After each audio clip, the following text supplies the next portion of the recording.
All right. I love that intro. My wife made it for me. It's called Cybertruck in the City, and it actually looks like my Cybertruck, um, including the wrap. So my wife is a sweetie. All right. It looks like we got some people waiting. Wow, over 100 already. Not messing around today. Nvidia earnings are very exciting to everybody I see. So today has been a whirlwind of a day. We absolutely took a dump. I was down 180,000, I think, at one point. Bought the dip. I showed that. I'll show my trade here too. Let me just go back a little bit. But I know the big topic on everybody's mind, is what is going on with Nvidia today, and will it allow the market to continue higher? I would make the argument. So here's what I purchased today. Let's get that out of the way. I bought CleanSpark, I bought Tesla, I bought Hood Calls. I wouldn't be buying calls, except I think they're really undervalued, and I think they have a great opportunity over the next 6 months to a year plus. With Tesla, over a year and a half, a little less than 2 years now, for those to play out in June of 2026. But I think these are all really a good value. I don't like pushing options. I've seen some people just get absolutely wrecked. I had a bad last year, at least with things like PayPal. PayPal got me pretty good this last year. But those are the things that can happen when you're trading with options. So I really just would like to emphasize to people that you should take a step back before you look at trading them, and understand what you're getting into. So watch my Options 101 video. Real quickly, so Amit said, hey, there might have been a leak or market manipulation. The whisper numbers, which are not just unofficial earnings expectations for a company, but circulated among analysts, was revenue coming in slightly higher than expected versus expectations, gross revenues beating, EPS 69 cents versus 64, and then guidance continuing to go higher. I actually think we could outperform this, but we'll see whether or not that happens. Again, I think the market's kind of already taken a shit today, and just assuming that things are going to be bad. Elmos Racing, Jesse doing double shifts today. Respect. Yeah, man. I try to give the alpha. That Michael Howell interview that I kind of injected my own thoughts into was brilliant. It was from Blockwork Macro, I think, was the YouTube channel that it was under, and it's just a really great video. If you guys want to get a better understanding of why I believe so strongly that global liquidity is going to be a driving factor in the markets in the year plus ahead, and why that's going to be a really positive factor for the markets, and understanding what's going on with different currencies and the risk of sovereign debt defaults and more issues like the Japanese carry trade, just in what's happening with the dollar and what's happening with long dated securities and shorter ones, and just what the government is doing to manipulate things to keep us to where we're uninverted, or I should say inverted, on the 10-year bond, and that the Japanese carry trade is safe, and that we won't have any sovereign debt issues where they're selling all of our bonds. And if we do, we have ways to account for it. So I would encourage you guys to take a look at that video. It's about an hour long, and I think it's really helpful for people that don't understand that stuff as well. I try and break things down like a layman, because I am a layman. I'm a high school dropout. I only went to high school for a year and a half. So, and I told somebody today I dropped out because I was trying to avoid speech class. I mean, that's pretty much accurate. Which is funny because today I sit in front of a bunch of people on a camera and talk about shit. So it's really weird. Yeah, if you guys could like the video, that would be great. Again, down six figures. I'd say about 130, maybe 140 at worst case across all of the portfolios, since all I ever share here is the main. I do see that coming back around, though. I want to do something real quick, though. Before I forget, I am going to throw up a stock ticker symbol for NVIDIA, so that as the price fluctuates, once the details come out on the earnings, we'll be able to see it. And then again, we'll try and speak to what comes out as well, briefly, and watch the stock action. And then we'll definitely be cutting over from the market recap once the earnings call comes on, which I believe is going to be an hour from now. So we'll see what happens here. So far, after hours, we're a 0.08% up. So I'm going to say that we haven't gotten details yet. Yeah, we could look at a bunch of stuff. I will try and get out as much as I can today. I do have things going on with the Familia today too, and then we have Nvidia earnings. Today might not be a great day, Danny, for just pulling up other stock related stuff. And it looks like my Jersey Mike's just got here. So we'll let that sit out there though. We got somebody picking that up, so we'll be good. All right, so yeah, today though, if you look, you could see how everything got hit just across the board. Bitcoin miners smoked. This BITX 2X fund down 11%. Good day to pick some of that up probably. Hood down 5%. I think it was down 6 or 7 at one point. Just a lot of things really getting crushed. I did want to point out something that I think I'm going to be proven very right about in the near future. I wish the bookmark thing didn't disappear when I'm trying to readjust the screen. It's just things are a little weird sometimes. I did want to point this out with Tesla because I got a number of people who shit on me about this. But, okay, so I said, hey, it's not crazy for us to drop to the 200 moving average. We'll probably do that, and then we'll bounce higher and we'll start to rocket up towards 234 and trying to hit that next fib level, right? And then today we're down at the 200 moving average. People are shitting on me because I obviously don't know what I'm talking about. But I thought I'm right about Nvidia earnings, and they turn out well today. I think we're fucking bouncing off of that. What do you guys say? I mean, I think I called it again. And I could end up being wrong. Nvidia earnings can make a fool out of all of us over a short period of time. That is very possible. But if I'm right, fuck you to the people I blocked. Sadly, you will not be able to get that fuck you because you can't see my shit anymore. So, whatever. Anyway. All right, like the video, Clarence says. I agree with that, Clarence. Thank you, bro.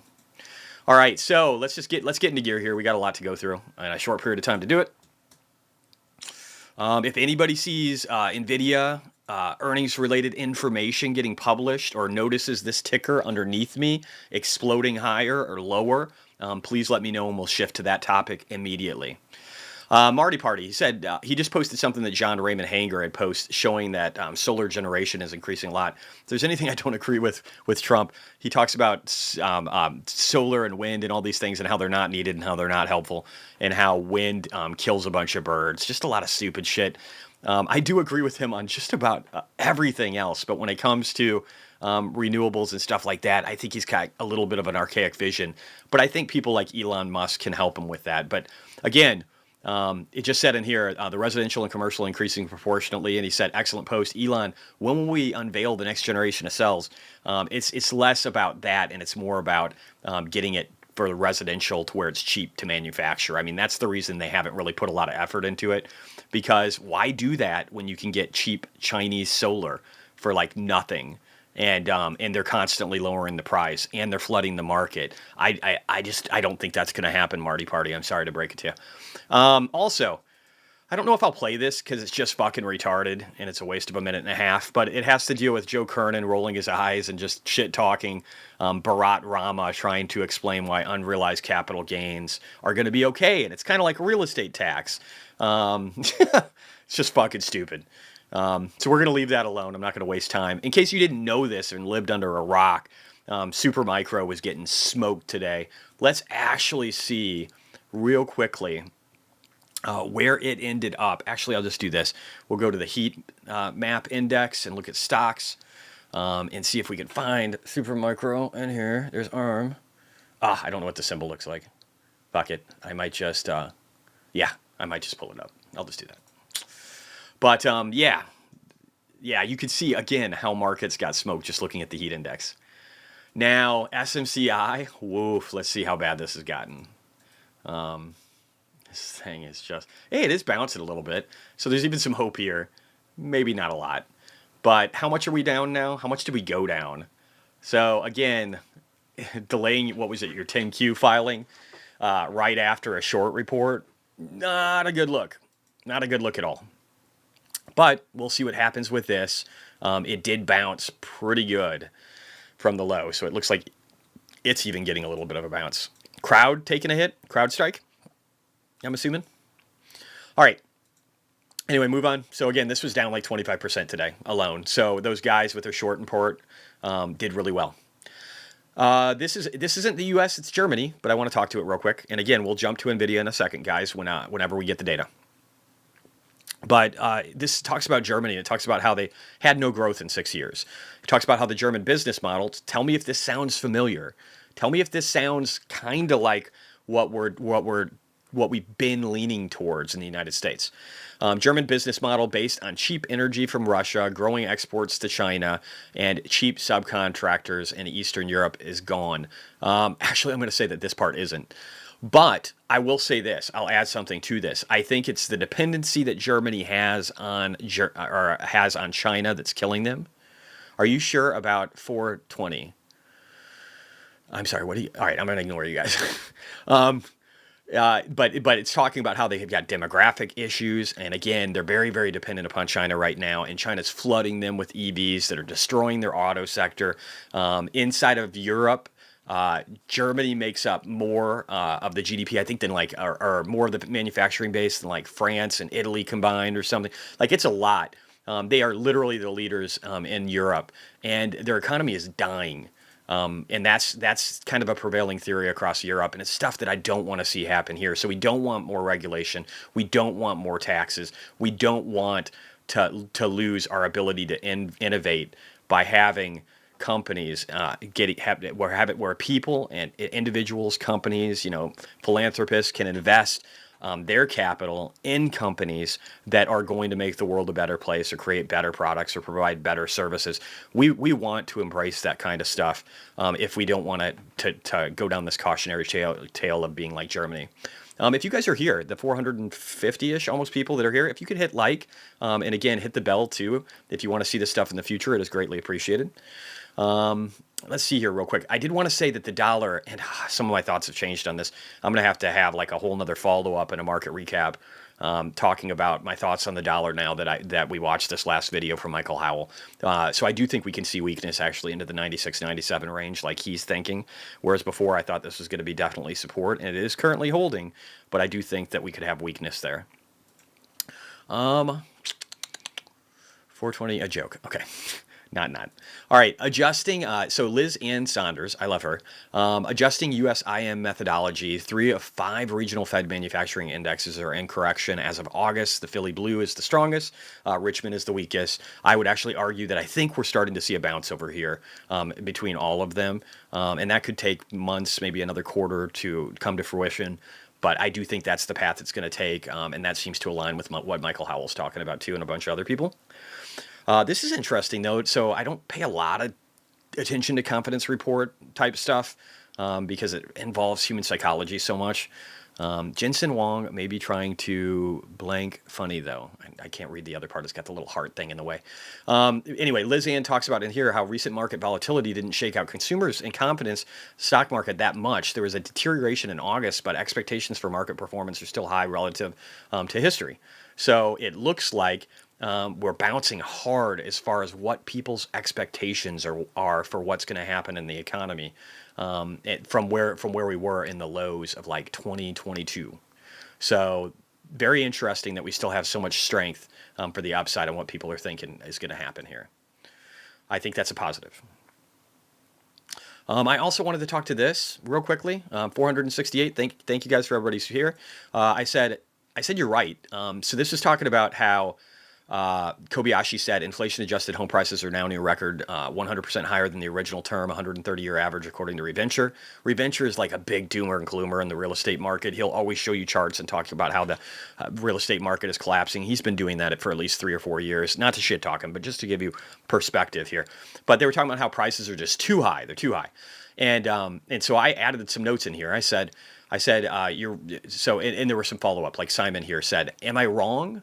But one of the biggest reasons in 2008 was because borrowing was too easy and prices went up. A big part of that. Yes, he's 100% right. Borrowing was stupid easy in 2008. You didn't have to have any capital down. You could have shitty credit. You could still get a loan from some subprime dealer.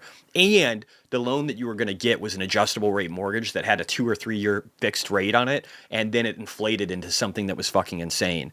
So we took a refinancing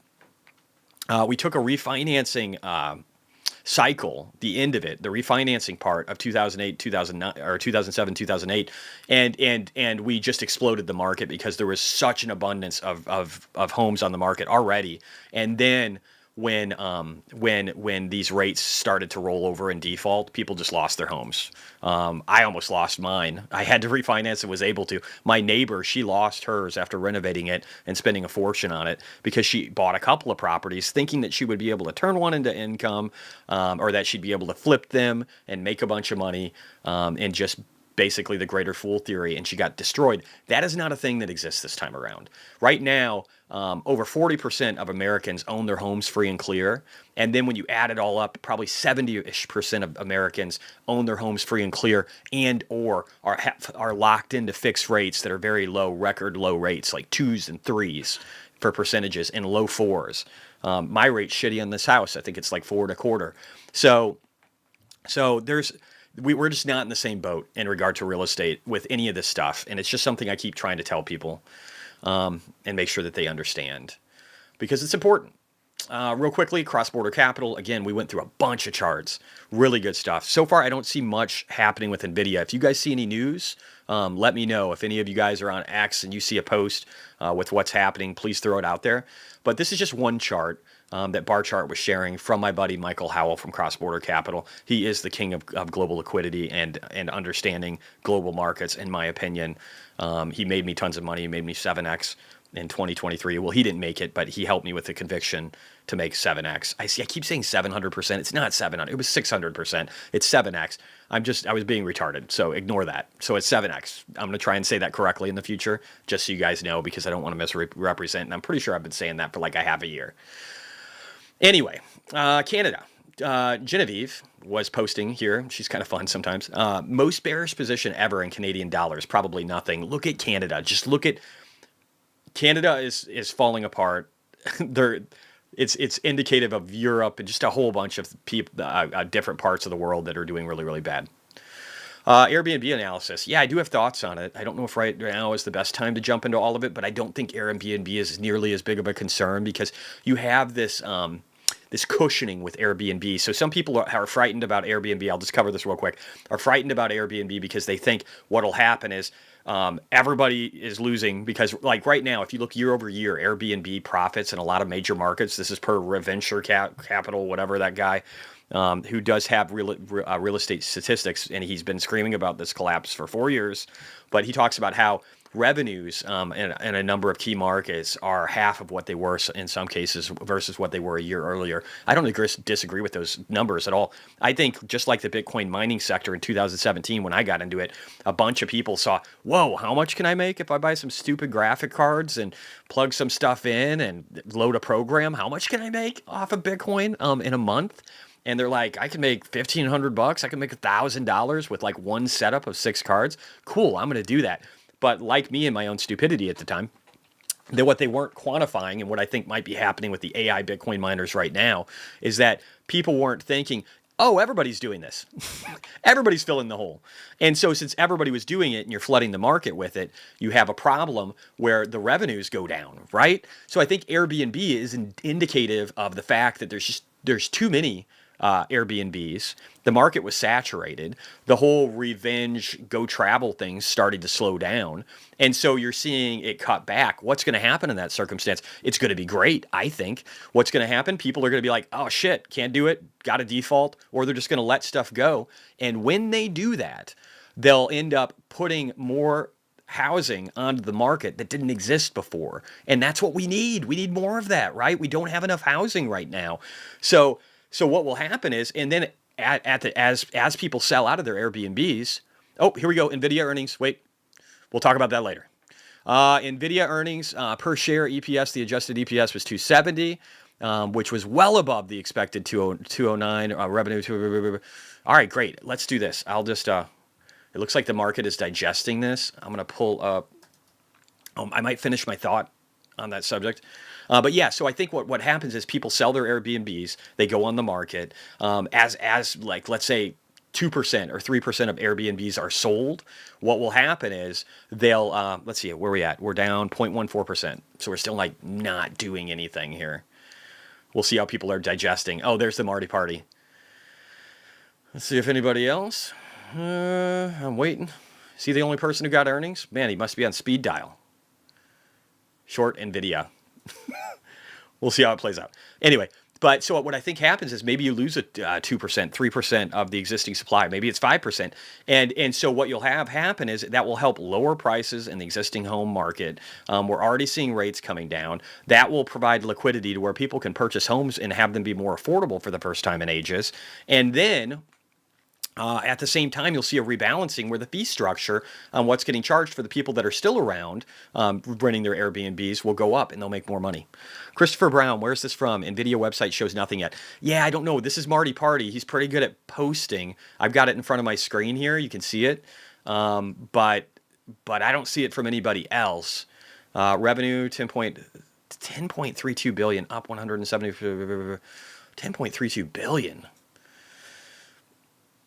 Let me see real quickly. I just want to see if this is coming from anybody else. And I'll check the site too myself. Just give me 1 sec, guys. I'm still not seeing anything on the site. I don't know. I'm just going to ignore this. I wonder if he hit send and like didn't update, like he was just like doing a template or something, and then he effed it up. Maybe that's what's going on. But yeah, so I think the Airbnb thing is overhyped. I think it's overhyped by people like Reventure. I don't think it's an accurate representation of what might happen if we see weakness in Airbnb. And I think for that reason, official numbers in 2 minutes. Okay, that's what I thought. Thanks, Prabhat. Appreciate you. Yeah, so let's ignore Marty Party. I don't think that's accurate. We would see a lot more movement in NVIDIA if earnings were released. Especially if they were positive or negative, it would move more than the implied volatility. I think is 9% on this right now, so it would move a lot more. We are seeing creeping higher though. Let me actually expand this a little bit. I want to make it to where it's visible when we see this thing pop. We'll know it. That's the way I go nowadays, guys. I look for this thing to pop because if it pops, here's what you know the data's actually out most likely. Oh, and we're starting to see some creep, so maybe something's out. People are starting to absorb it. We'll let her keep going here and refresh in a second. But yeah, so I think again, you guys have to, if you haven't already, it's jumping. Yep, we're up 1.5%. That's a good sign. Up, pushing towards 2. Getting ready to hit peak volumes of where we've been trading in the last, 2 weeks. You can't hate that. Thank you to the 562 people here. We will be refreshing visual stocks. I'm just waiting. My friend Alejandro usually has this updated in about 5 minutes. So we'll have visual representation of expectations and how they've been met that we can look through and a bunch of analytics to compare. So I'll probably wait until we get too deep in down here. But yeah, up over 2%. Let's see if we actually have some data. 1 second. I'm going to refresh here. Could be getting faked out too. Now we're dropping. Down 1.5, back up. Okay, we're just chopping. This is probably just bots. All right, here we go. This might be real. Okay. NVIDIA smashes expectations. Adjusted EPS, $2.70 versus $2.09. Revenue, $10.32 billion. Marty Party might have been right. Up 171% year over year. Key driver, high demand for AI chips, A100 and H100. Let's see, is guidance bad? We're down 2%. We'll see. This could be like a rocky next hour, guys. Let me see if I can get the actual data so that we can look at guidance here.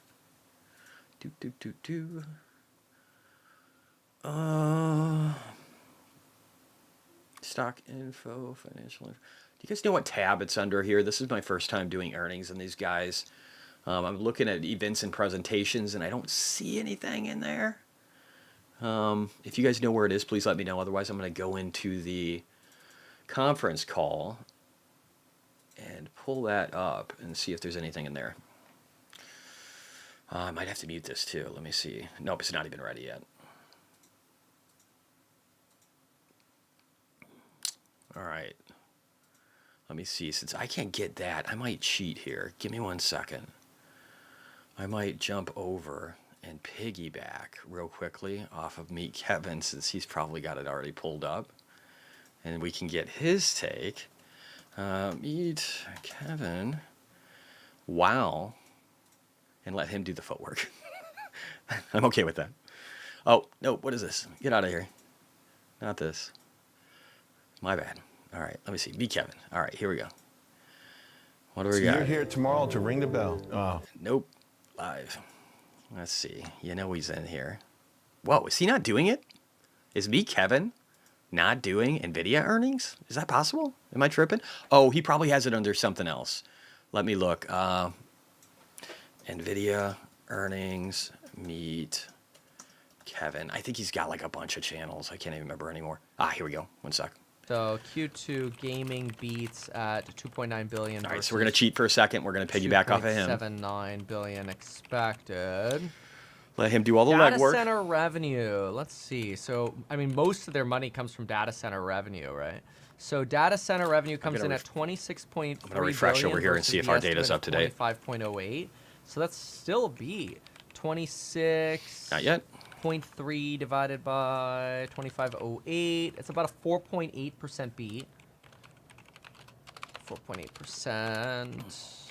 Come on, baby. I'm going to check something real quick. I want to see how markets are doing. I guess I can get... While he's grinding numbers here, while we have Kevin doing our work for us. So it's a B. I'm going to look at the last hour. The Q2 margin was good, too. I'd like to get a little bit more Nothing crazy forecast, with honestly. broader markets Q2, just yet. Just kind of floundering.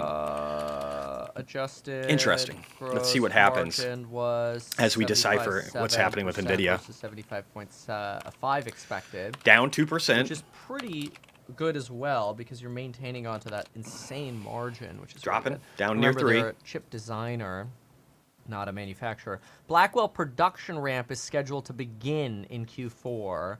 Okay, the stock's falling on that now. So is that delayed? Does anybody know if that's scheduled Q4 of 2024? Is that delayed? To begin in Q4. Okay, market did not like that. Market liked the down 4% there. But NVIDIA. So this might be okay for the broader market. All right. This might be okay for the broader market. Listen to my thought process here. So now we're gonna go. And we'll see. I'd still like to see all the data visually here as soon as it's ready. Is this but annual? If the biggest concern is NVIDIA's ability to ramp, but demand is high, then I would argue that this could end up being a nothing burger for the markets. But we need to see. We're down over 6% now. Let's see what else we're grinding with here. All right. I'm going to see it. I'm going to refresh over here and see if we got it. We have the Q2 fiscal 25. Alejandro, if you are watching, let me know the second you get this updated. It would be greatly appreciated. Let me just check over here too. Presentation. Just going to see if anybody else. If you find any more details, guys. Press release or Q presentation yet. Okay. Stock's down a lot now. Let me see. Let me see if I can find it. Down about 7% now. Dude, what the hell's happening? Presentations. NVIDIA says changes are needed to improve Blackwell production. Oh. See, that's okay though. Oh no. That's okay. I said going into NVIDIA, I go, the one thing that could screw this up is bad news on Blackwell. Now, I actually thought we'd have good numbers here. We'd beat. So here's the thing. I want to pay attention to the actual numbers. I don't give a shit about Blackwell. If you guys are invested in NVIDIA and you got like long options contracts that are 0 day or something, I feel bad for you unless we get some kind of turnaround during the conference call. But press release is in. Okay, cool. Let me see if I can find it. I gotta get better at this one. If you guys, well, you guys probably can't do links because of the way this shit works. So let me see. June, May. Let me go to events and presentations.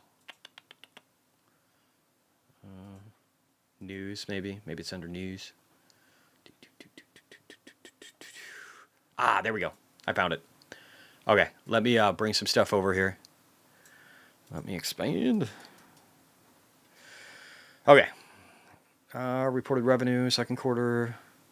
Blackwell samples are shipping to our partners. All right, Hopper demand remains strong, and the anticipation for Blackwell is incredible, said Jensen Huang, founder of CEO of NVIDIA. He says NVIDIA achieved record revenues as global data centers are in full throttle to modernize the entire computing stack with accelerated computing and generative AI. It doesn't sound like demand's bad. I love that. Also, we're recovering. We're only down 3% now. Blackwell samples are shipping to our partners and customers. Spectrum X Ethernet for AI and NVIDIA AI enterprise software are two new product categories achieving significant scale, demonstrating that NVIDIA is a full stack data center scale platform across the entire stack and ecosystem. We're helping frontier model makers to consumers, internet services, and now enterprises. Generative AI will revolutionize every industry. That doesn't sound like he's got a lack of confidence, in my opinion. Now down only a little over 1%. During the first half of fiscal 2025, NVIDIA returned $15.4 billion to shareholders in the form of shares repurchased and cash dividends. As of the end of the quarter, the company had $7.5 billion remaining under its share repurchase authorization. Wow. Still $7.5 billion for repurchases. On August 26th, the board of directors approved an additional $50 billion in repurchase authorization without expiration. Fuck. That's a lot. I don't understand why people are bearish here. You might be specifically on NVIDIA, the stock, and whether or not they're going to be able to meet demand over the short term. But does demand sound weak? Fuck no. On June 7th, they completed the stock split. Yada yada. Nobody gives a shit about that. All right, let me see over here if we've got data yet for NVIDIA. Sometimes it can take a few minutes. Still taking a while, I think. Oh, and I might do this too. Let me move this off the screen. Sometimes it's weird and you have to log out and log back in. I don't want to show you guys all my stuff. So I'm going to try this real quick. Just 1 second. I also have a bunch of security, so you'll have to give me a second.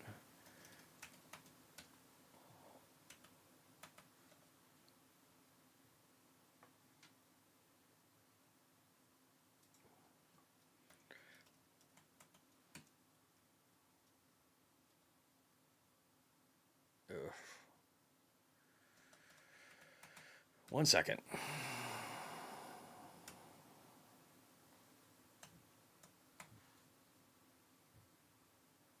Huh. Having some issues here. Let me try this again. Sorry, I do apologize running into technical difficulties. Just need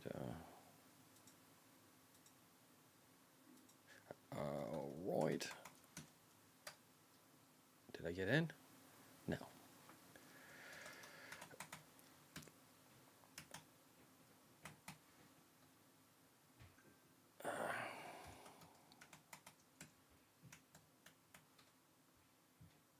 What the fuck is going on?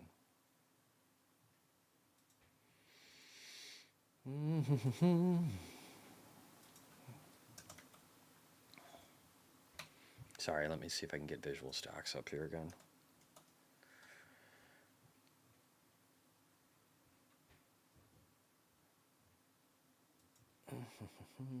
All right, I'm gonna leave me Kevin talking here real quick while we're waiting. Go up and everything will be fine. I'll let you guys listen to him while I work through technical issues here. Okay. So here we go. We specialize in markets where computing platforms can provide tremendous acceleration applications. Yeah, we already know that. 10-for-1 forward stock split was completed on June 7th. Revenue was $30 billion, up over a double from a year ago, 15% sequentially. Still very good. Data center revenue was up 16% sequentially. It's also still pretty good. Strong Hopper GPU platform. Still strong demand. Cloud service providers represented roughly 45% of our data center revenue. That makes sense. More than 50% from consumer and internet or enterprise companies, so like a Google or Amazon. Okay. Customers continue to accelerate their Hopper architecture purchases while gearing up to adopt Blackwell. I mean, that sounds pretty good, honestly. If they're still buying this stuff, the old stuff, while they're waiting for Blackwell, fine. Network revenue up a lot from InfiniBand and Ethernet for AI. The InfiniBand network they have, I mean, it's just industry class. It's the best in class, I should say. We shipped customers samples of our Blackwell architecture in the second quarter. We executed change to the Blackwell GPU mask to improve production yield. We executed a change to the Blackwell GPU mask to improve production yield. Blackwell production ramp is scheduled to begin in the fourth quarter and continue into fiscal 26.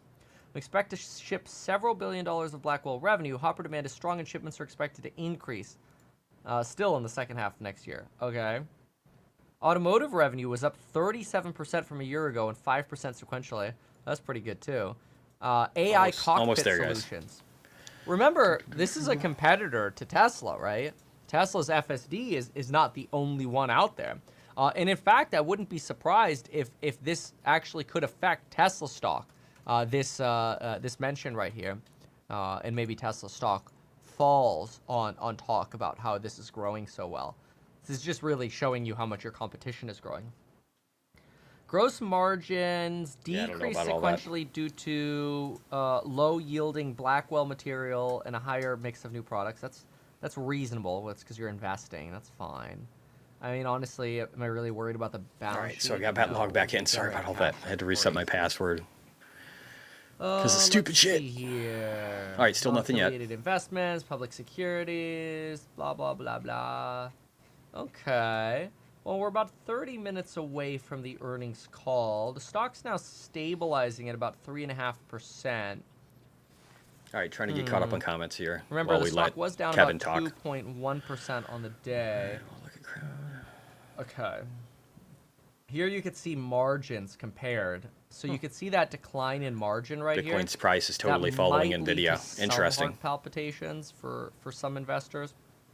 People really like to see margin growth. So not ideal here. This is the first, I think this is probably one of the first like downs you've seen on margin. But it's okay. Like you would expect that. That's totally reasonable. Honestly, the fact that graphics are going up again is kind of cool. So I really like that. I mean, I love the NVIDIA chips. I'm, running a... I mean, I love NVIDIA too. I think I've got a 4900 or whatever the hell it is. Or 4090 something. It's a great card. NVIDIA makes some of the best products on the planet. Interesting, though. We're finding support on the fib. This looks bouncy, guys. This looks bouncy. If you look right underneath at the ticker here, it looks like we want to go higher. It's going to be very interesting to see what Jensen Huang says during the call. 4680 right here. I think, Omar, yeah. So you said as long as NVIDIA holds, the market may continue to be bullish. I actually think if everything as far as the demand side is good, if everything for demand side for NVIDIA is good, which it seems to be, then I think the market continues higher. Because the market doesn't care if their ramp is quick enough, right? They just want to know that there's still demand there. That's what the market cares about. So I actually think that as long as Jensen Huang screams, demand is huge, we're working as fast as we can, we're going to be blowing up in the future, we'll be beating stuff again. If he has a really good call, which he's known to do, then I think that the markets go higher. Because again, this is just the wall of worry, right? It's one less worry that will knock off. And then we've got, PCE, I think, later this week, and then we've got GDP data too. So Thursday and Friday are going to be very interesting. Also, I will be traveling. I'm going to get my Tesla service because I didn't get my shield that I destroyed last time replaced, but they're doing that this time because they got the part in. So I'm going to be traveling tomorrow, probably 400 miles. So I don't know if I'll have a market recap for any of you guys that were wondering. Here. Let me get Kevin back on. I'm going to move him to now. Now I'll open it from my saved folder. God. We'll let him chat for a little bit. So we've got about 25 minutes till earnings. Okay. I don't know that. I mean, we pretty much... I don't think he's going to give much more value. So here's what we're going to do. For now, for the next 25 minutes until this call starts, we're going to go ahead and just keep running along. I'm actually going to... I might still piggyback off of him if the video feed is good. Otherwise, I'll switch to my own.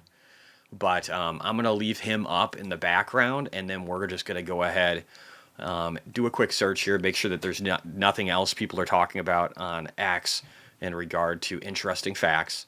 Earnings look great so far. Thanks, Kaleo. That's funny. NVIDIA investors when the stock is down 4% after beating estimates. Okay, so this is just all stupid shit. Let's go back. I don't really see anything that matters here. If you guys find any details on X or anything that I should be sharing, go ahead and throw it out. Let me make sure U.S. economic that we covered everything I wanted to cover. There is actually other data that I'll probably pull up individually here, just some housing related stuff. that we'll probably look at. Covered all this. Yeah. What do we got here? Now we're good. All right, so that one's good. The U.S. economic data stuff I think is good.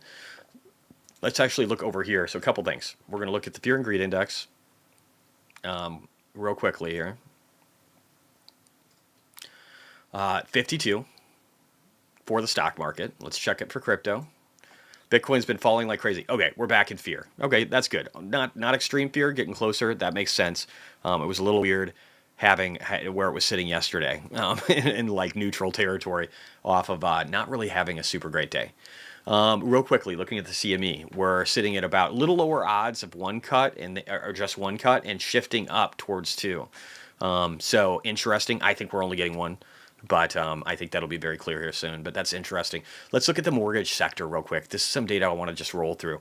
So again, we're seeing one of the lowest levels in mortgage interest rates since April of 2027. So about 16 months, we're seeing the lowest level. Now let's go back here. You can see we're at a very high base, right? Max is kind of a little hard to look at. But you can see we're at a very high base. But I do like the way we're starting to roll over. I actually think sometime in late September, we could be under 6%. On this rate, just with the market front running. So that'll be fascinating if we start dipping into the fives. And then with people buying points, you can maybe start to get into the fours in the next few months. It looks like NVIDIA, real quickly here, is only down 2.5%, so getting better. So I like the fact that mortgage rates are coming down. What's happening with applications? What's happening with the rest of the market? We saw a slight tick up in applications after 2 really good weeks. And then 1 not so good. But again, the tendency is still to go up. I wish these weren't just percentage, though. I think they take away from your ability to really be able to understand the data. That's why I like to look at the mortgage market index. So if we go out 3 years here, we're actually seeing that the mortgage market index is 226. So if I go all the way over here, we're at levels like over here again, March, April of 2023. But very quickly, we could actually even go back to levels we haven't seen since 2022. So we're seeing the pickup. We're seeing a turn heading upwards. And we want that, right? Because we're sitting at levels that we haven't seen since the 90s. And we know that we have an under supply of housing. So we want to fix that. So this is all great. This is very interesting stuff. I would argue, too, that commercial real estate could be flipped into housing in a lot of areas. And that would probably be beneficial towards helping with the massive amount of homelessness and illegal immigration we have in a lot of cities right now, just leading to all kinds of problems. So I think that stuff could help. The refinance index, are people refinancing? Ooh, this looks pretty good for a year, doesn't it? It looks like another strong read, numbers going all the way back to 2022 for refinancing. People start refinancing, they just keep doing it as rates drop, they'll just keep refinancing. They're trying to, again, push out debt. And if you watch that Michael Howell video, you'll understand how we're currently in refinancing like debt cycle right now instead of a capital expanse where we've got capital markets like IPO and all that stuff blowing up, driving the economy forward. Right now, people are just trying to cycle through debt and manage it. Right now, only down 1.3% for NVIDIA, looking better by the second. This is great. All right, so let's hop back over here again. So we like the mortgage refinance index. We like what we're seeing there. Let's look at the purchase index. Purchase index 131, higher than previous, still a horrifically low number that will need to increase a lot because we're in mid 1990s levels right now. So again, there's nothing but net from my perspective for the real estate market to go higher. Now we're only negative 0.7. What do you guys want to bet? We're end up positive, especially after Jensen Huang starts talking. We're going up. Nothing really else to see here, just stockpiles of commodities like oil and crude. We don't care about any of that. Gasoline stocks. The 2-year doesn't really matter too much. You know what? Actually, we'll roll through a few things while we're doing this here. We'll skip indices because we know it was all brutalized. We'll look at the strength of the dollar. And I talked to this a little bit earlier. We're hitting support. We are finding a little bit of support right on here. But if Michael Howell is right, we could totally go down into the lower 90s to mid 90s here in the near future as the dollar weakens and markets go up. And his argument was also that the bond volatility index will weaken. And we could see numbers showing down here into the 70 range. And the reason he had that thesis is because we're doing things with the yield curve, where we're doing yield curve controls and making sure that longer dated bonds, the 20, 30-year stuff, isn't the rates aren't the yield isn't going up a lot because people are selling them. Countries like China, countries like Japan, individuals, etc. We don't want that. So between buybacks and then also not issuing all those longer dated ones, instead of doing much shorter treasuries, they call them T-bills, but essentially all that means is like they could be a year, they could be 6 months, they could be, smaller time frames than the 10, 20, 30 years. So, but they're issuing a lot of shorter dated stuff so that they can basically print money without having to lock themselves into high interest rate, long-term obligations that span out decades. You can see why they want to do that, right? They need to try and make it to where the debt load is as sustainable as they possibly can. That's why, though, we'll see the MOVE index and volatility go down, because they're basically fixing the 20-year where it can't weaken too much. So it kind of makes it a great version of cash right now, because it can't really go down, right? So TLT, probably not a bad bet. That's what I'm going to use as cash. All right, so the 2-year. The 2-year bond is continuing to roll over, just like I said it would. I said it would break out of this. It broke out. I said that it was doing the same thing on a smaller scale. It's getting ready to break down. Next move is in the low 3s, and then in a couple of months, man, 2.9 on the 2-year. So yields are coming down way, way fast on this, in my opinion. And the inversion today looked like, did it actually close? Nope, it's still negative. Isn't that beautiful? Isn't it amazing how well they can manufacture markets? It's just astonishing to me. I mean, not so much, but they perfectly finished underneath uninverting. And I think we'll probably see weakening heading into tomorrow, because I don't think the Nvidia data is very bad. So this will look better, and it will it will invert more heading into tomorrow, maybe the rest of the week. So quote me on that. The yen, the dollar gains strength against the yen. This is what we want. This keeps the Japanese carry trade from unwinding. We don't want it to go up here. We don't want it to be at 162. We want the dollar to be stronger versus the yen. That's a good thing. The Chinese yuan. The Chinese yuan was flat. Ew, interesting. I've been thinking this whole time that we would see this explode higher, but maybe it's going to roll over instead. I might have to think about the yuan more. Put call ratio real quick, and we've still got about 15 minutes until the call, guys. Put call ratio looks like people are starting to hedge today, whereas they weren't yesterday. So we're seeing some of that. This does operate on a little bit of a delay, though, so you have to incorporate that too. Not a lot, but a little. Let me see what else we want to pull up, if anything. Gold. I was talking about this after that meeting with Michael Howell, or that video with Michael Howell, where he was talking about how gold has been a store of value and a hedge against monetary inflation from the U.S. government for a very long time, and for the world for 1,000+ years, right? A very long time. So 2,000 years, arguably. So it's held its value, and it's doing well. But he also talked to the fact that Bitcoin does a lot better. And if you look here, a lot of the gains, we've went up almost 30% in gold just since January, February. But if we looked at Bitcoin over that same time frame, it went up from the trough to the peak by 90%. So 3x the performance for Bitcoin over the same time frame of the beginning of the year till the high. So Bitcoin has actually done a lot better than gold. People just don't focus on this stuff. I guess it's easier just to pretend like gold's doing really good, especially if you're a boomer. But anyway, there's that. Let's take a look here real quick. I'm going to roll through Bitcoin real fast and just look at the chart. So again, it's got this tweezer top where it rejected off the .5. My argument is that this will be the bottom, and we'll start to test up here again, and then we'll penetrate the 0.5 and go higher. Penetrate, that's a weird word.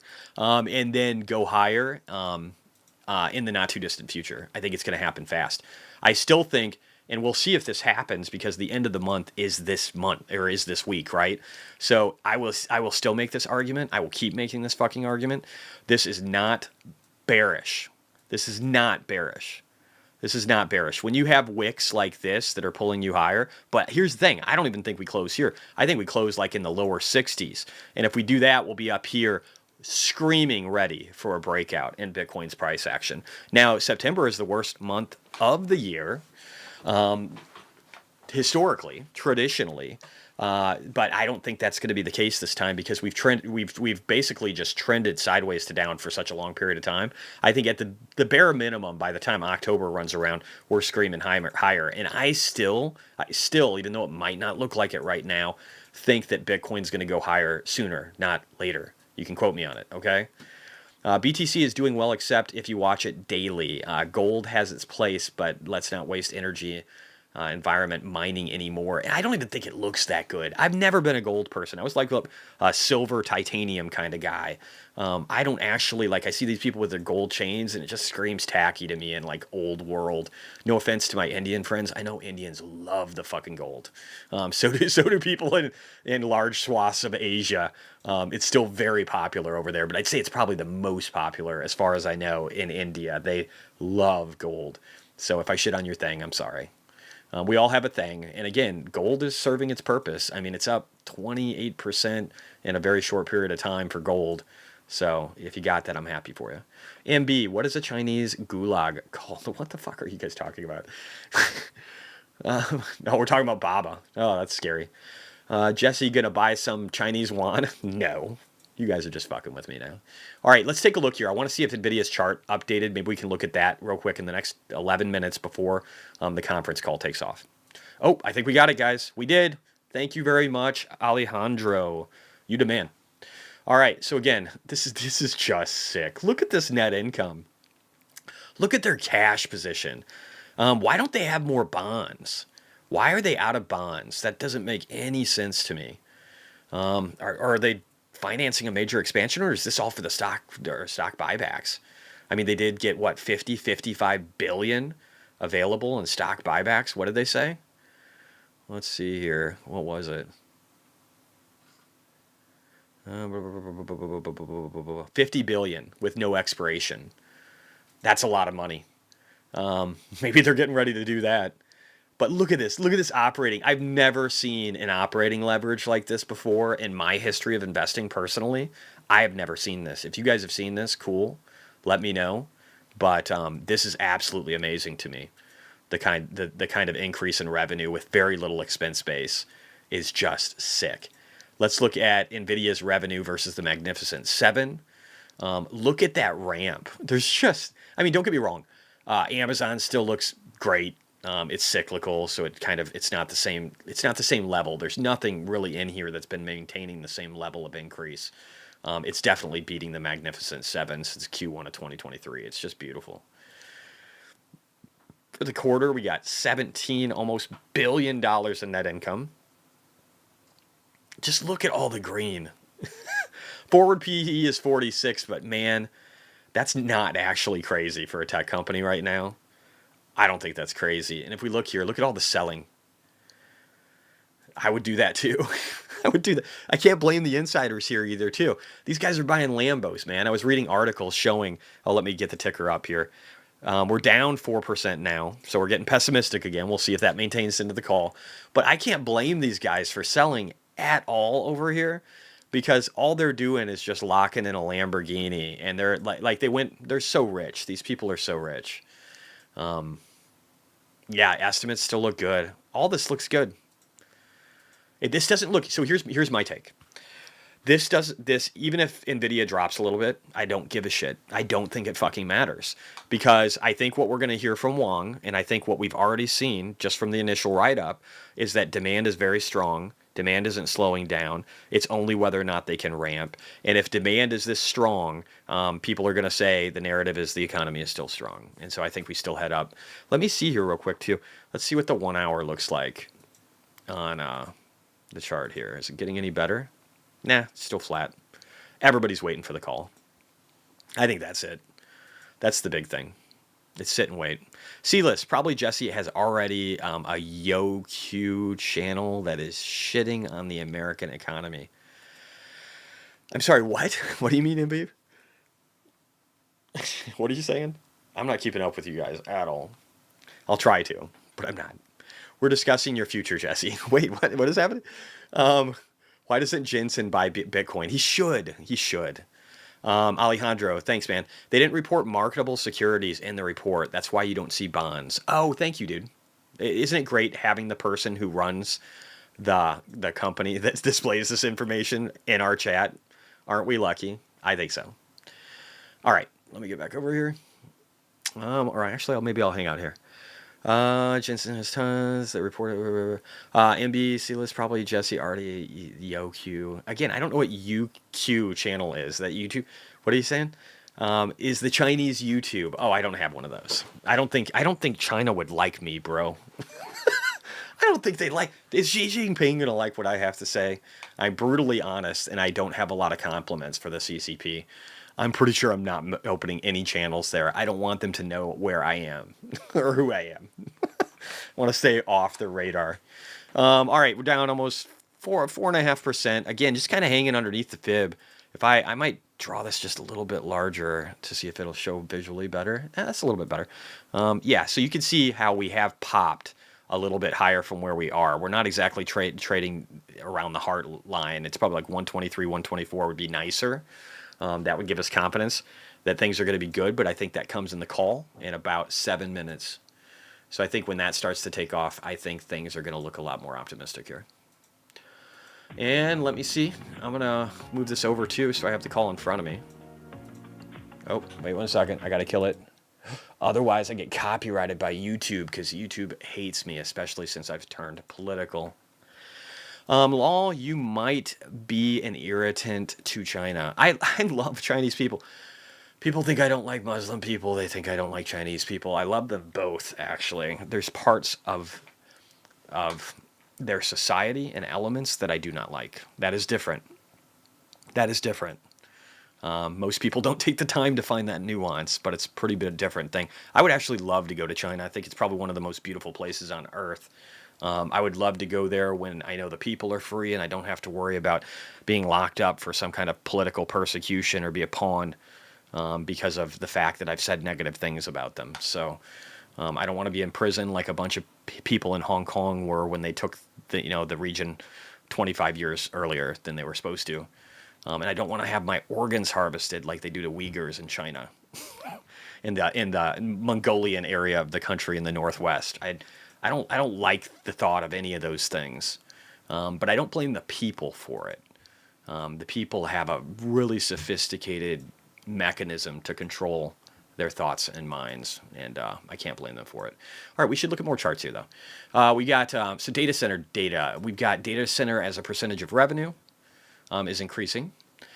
Stock-based comp is pretty high. But which means, again, these guys they're going to have to get a second Lambo or like maybe a Ferrari SF90 or something. They're going to have to figure their shit out because they're going to have way too much money if you're an employee at NVIDIA right now. No wonder. If you're an employee, again, you got to pay for the Lambo, guys. You got to pay for everybody's got to get one when they get this rich. All right, let me see. Key charts. What else we got? Free cash flow margins are looking good. Everything in here is just ridiculous. Just one of the most ridiculous charts I've ever seen. Who sees this kind of net income growth? These guys were at not even $1 billion or maybe around $1 billion, $1.5 billion on average for like a period of a year and a half in net income, which is not a shitty number at all. And then now they're at 16.6 million. That's just crazy. Silas, culturally, Taiwan is the most faithful remnant of traditional. I know. Yeah. That's true. And I hope they survive. And I hope they embrace democracy again and can find some kind of freedom. I just don't want dictators ruling the country. It's not good for people, man. I don't want it in my fucking country. I certainly don't want it there. Jesse does disappear for days to weeks, maybe for his Chinese alter ego. I do disappear every once in a while. That is me just either A, not wanting to deal with a bunch of negativity. And that's honestly, that's it. Let's just keep it there. Or B, I've got something going on in my personal life. Both of those are important to me. We still have about 3 minutes till the call kicks off. Let me just make sure make sure nothing cool is happening. Nope, nothing cool. All right, let me see. Do we have any materials? No materials yet. Okay, cool. So we'll just wait for that. But yeah, so it's either going to be me trying to or just spending time with my family and priorities and things that are going on personally, or I'm just trying to get the fuck away from the markets because people are super negative, and it's hard to be like when you're somebody like what I've become over the last less than a year. God, that's crazy to say, but it's only been like 10 months, maybe really 9. Yeah, closer to 10 probably. But it's weird because you go from like not having any audience at all, and then you have like 61,000 followers on X, and you're sitting at whatever I am now on YouTube. I don't even know. Is it 15,000, 16 or something? But it's weird. It's weird to have that level of growth and have a voice all of a sudden. And then I get the amplification of all the negativity of everybody who's not doing well. And markets traditionally will fuck you, from my experience, for like 60% of the time, maybe 70. And then it's all great for the other third. So it's like you have more depressing, if people are really price oriented over the short term, you have a lot of negativity 2/3 of the time, and then 1/3 of the time it's fun. I won't lie. I do try and stick around at least on X to provide some positivity and forward on things that will make you guys feel better. But part of me also just wants to bail 2/3 of the time because it sucks having everybody's negativity amplified into your own personal being, times 61,000 people or something, some number.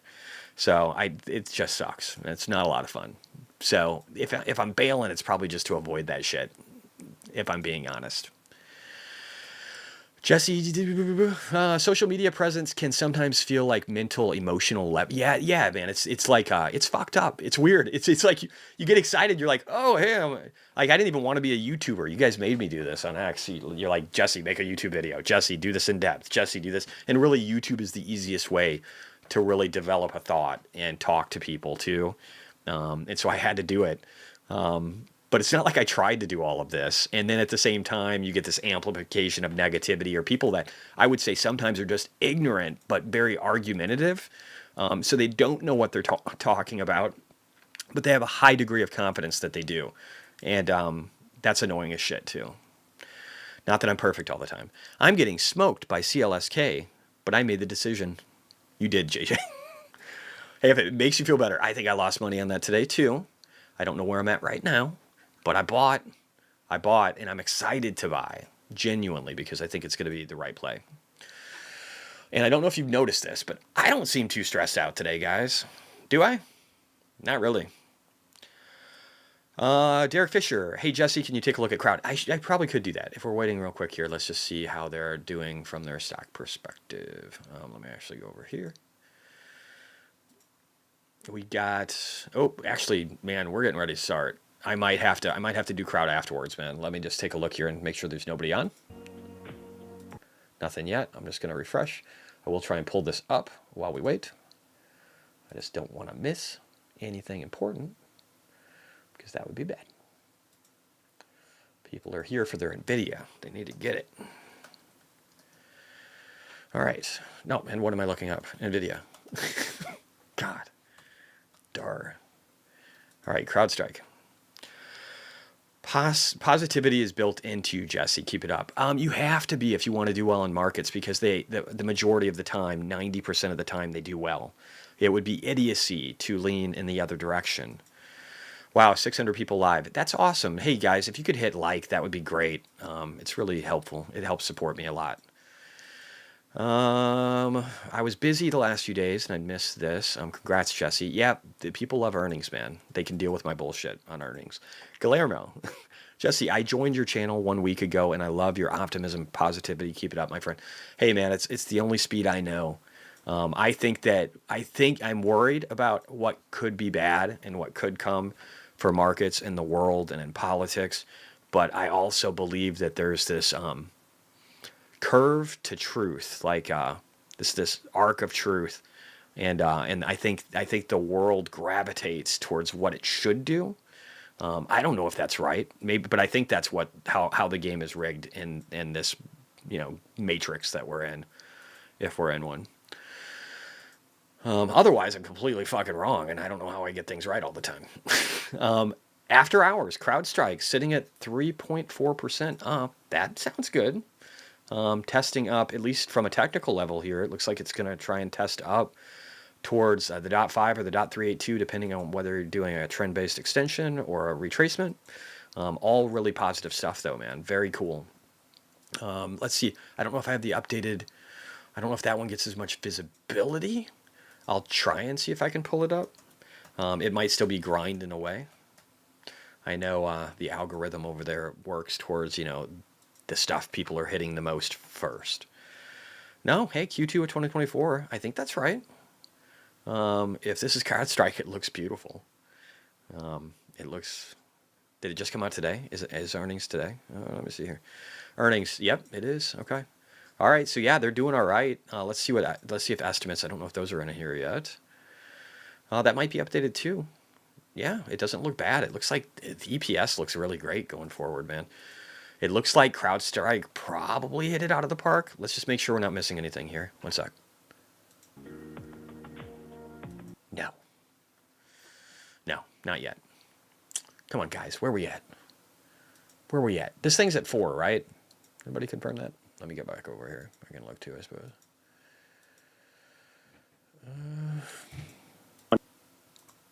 With that, let me turn the call over to Colette. Just started. Thanks, Stuart. Q2 was another record quarter. Revenue of $30 billion was up 15% sequentially and up 122% year on year, and well above our outlook of $28 billion. Starting with data center. Data center revenue of $26.3 billion was a record, up 16% sequentially and up 154% year on year, driven by strong demand for NVIDIA Hopper GPU computing and our networking platforms. Compute revenue grew more than 2.5x. Networking revenue grew more than 2x from the last year. Cloud service providers represented roughly 45% of our data center revenue, and more than 50% stemmed from the consumer, internet, and enterprise companies. Customers continue to accelerate their Hopper architecture purchases while gearing up to adopt Blackwell. Key workloads driving our data center growth include generative AI, model training and inferencing, video, image, and text data, pre- and post-processing with CUDA and AI workloads, synthetic data generation, AI-powered recommender systems, SQL and vector database processing as well. Next-generation models will require 10 to 20 times more compute to train with significantly more data. The trend is expected to continue. Over the trailing 4 quarters, we estimate that inference drove more than 40% of our data center revenue. CSPs, consumer internet companies, and enterprises benefit from the incredible throughput and efficiency of NVIDIA's inference platform. Demand for NVIDIA is coming from frontier model makers, consumer internet services, and tens of thousands of companies and startups building generative AI applications for consumers, advertising, education, enterprise and healthcare, and robotics. Developers desire NVIDIA's rich ecosystem and availability in every cloud. CSPs appreciate the broad adoption of NVIDIA and are growing their NVIDIA capacity given the high demand. NVIDIA H200 platform began ramping in Q2. I don't think anybody cares about this part. They all care about Wang. The NVIDIA H200 builds upon the strength of our Hopper architecture and offering over 40% more memory bandwidth compared to the H100. Our data center revenue in China grew sequentially in Q2 and is a significant contributor to our data center revenue. As a percentage of total data center revenue, it remains below levels seen prior to the imposition of export controls. Interesting. We continue China, not so to good. expect the China market to be very competitive going forward. The latest round of MLPerf inference benchmarks highlighted NVIDIA's inference leadership China with sucks. both NVIDIA Hopper and Blackwell platforms combining to win gold medals on all tests. At Computex, NVIDIA, with the top computer manufacturers, unveiled an array of Blackwell architecture-powered systems and NVIDIA networking for building AI factories and data centers. With the NVIDIA MGX modular reference architecture, our OEMs and ODM partners are building more than 100 Blackwell-based systems designed quickly and cost-effectively. The NVIDIA Blackwell platform brings together multiple GPU, CPU, DPU, NVLink, NVLink switch, and the networking chips, systems, and NVIDIA CUDA software to power the next generation of AI across the cases, industries, and countries. The NVIDIA GB200 NVL72 system with the 5th generation NVLink enables all 72 GPUs to act as a single GPU and deliver up to 30 times faster inference for LLMs workloads and unlocking the ability to run trillion parameter models in real time. Hopper demand is strong and Blackwell is widely sampling. We executed a change to the Blackwell GPU mass to improve production yields. Blackwell production ramp is scheduled to begin in the fourth quarter and continue into fiscal year 26. In Q4, we expect to ship several $billion in Blackwell revenue. Hopper shipments are expected to increase in the second half of fiscal 2025. Hopper supply and availability have improved. Demand for Blackwell platforms is well above supply, and we expect this to continue into next year. Networking revenue increased 16% sequentially. Our Ethernet for AI revenue, which includes our Spectrum-X end-to-end Ethernet platform, doubled sequentially with hundreds of customers adopting our Ethernet offerings. Spectrum-X has broad market support from OEM and ODM partners and is being adopted by CSPs, GPU cloud providers, and enterprise, including xAI, to connect the largest GPU compute cluster in the world. Spectrum-X supercharges Ethernet for AI processing and delivers 1.6x the performance of traditional Ethernet. We plan to launch new Spectrum-X products every year to support demand for scaling compute clusters from tens of thousands of GPUs today to millions of GPUs in the near future. Spectrum-X is well on track to begin a multi-billion-dollar product line within a year. Smash the likes. Sovereign AI opportunities like Doug B. Fresh says, expand please. As countries recognize AI expertise and infrastructure at national imperatives for their society and industries. This company is just going to crush Japan's it. National Institute They're just of going to keep Advanced crushing it. Industrial Science and Technology is building its AI bridging cloud infrastructure 3.0 supercomputer with NVIDIA. We believe sovereign AI revenue will reach low double-digit billions this year. The enterprise AI wave has started. Enterprises also drove sequential revenue growth in the quarter. We are working with most of the Fortune 100 companies on AI initiatives across industries and geographies. A range of applications are fueling our growth, including AI-powered chatbots, generative AI copilots, and agents to build new monetizable business applications and enhance employee productivity. Amdocs is using NVIDIA generative AI for their smart agent, transforming the customer experience and reducing customer service costs by 30%. ServiceNow is using NVIDIA for its Now Assist offering, the fastest growing new product in the company's history. SAP is using NVIDIA to build Joule copilots. Cohesity is using NVIDIA to build their generative AI agent and lower generative AI development costs. Snowflake serves over 3 billion queries a day for over 10,000 enterprise customers, is working with NVIDIA to build copilots. And lastly, Wistron is using NVIDIA AI Omniverse to reduce end-to-end cycle times for their factories by 50%.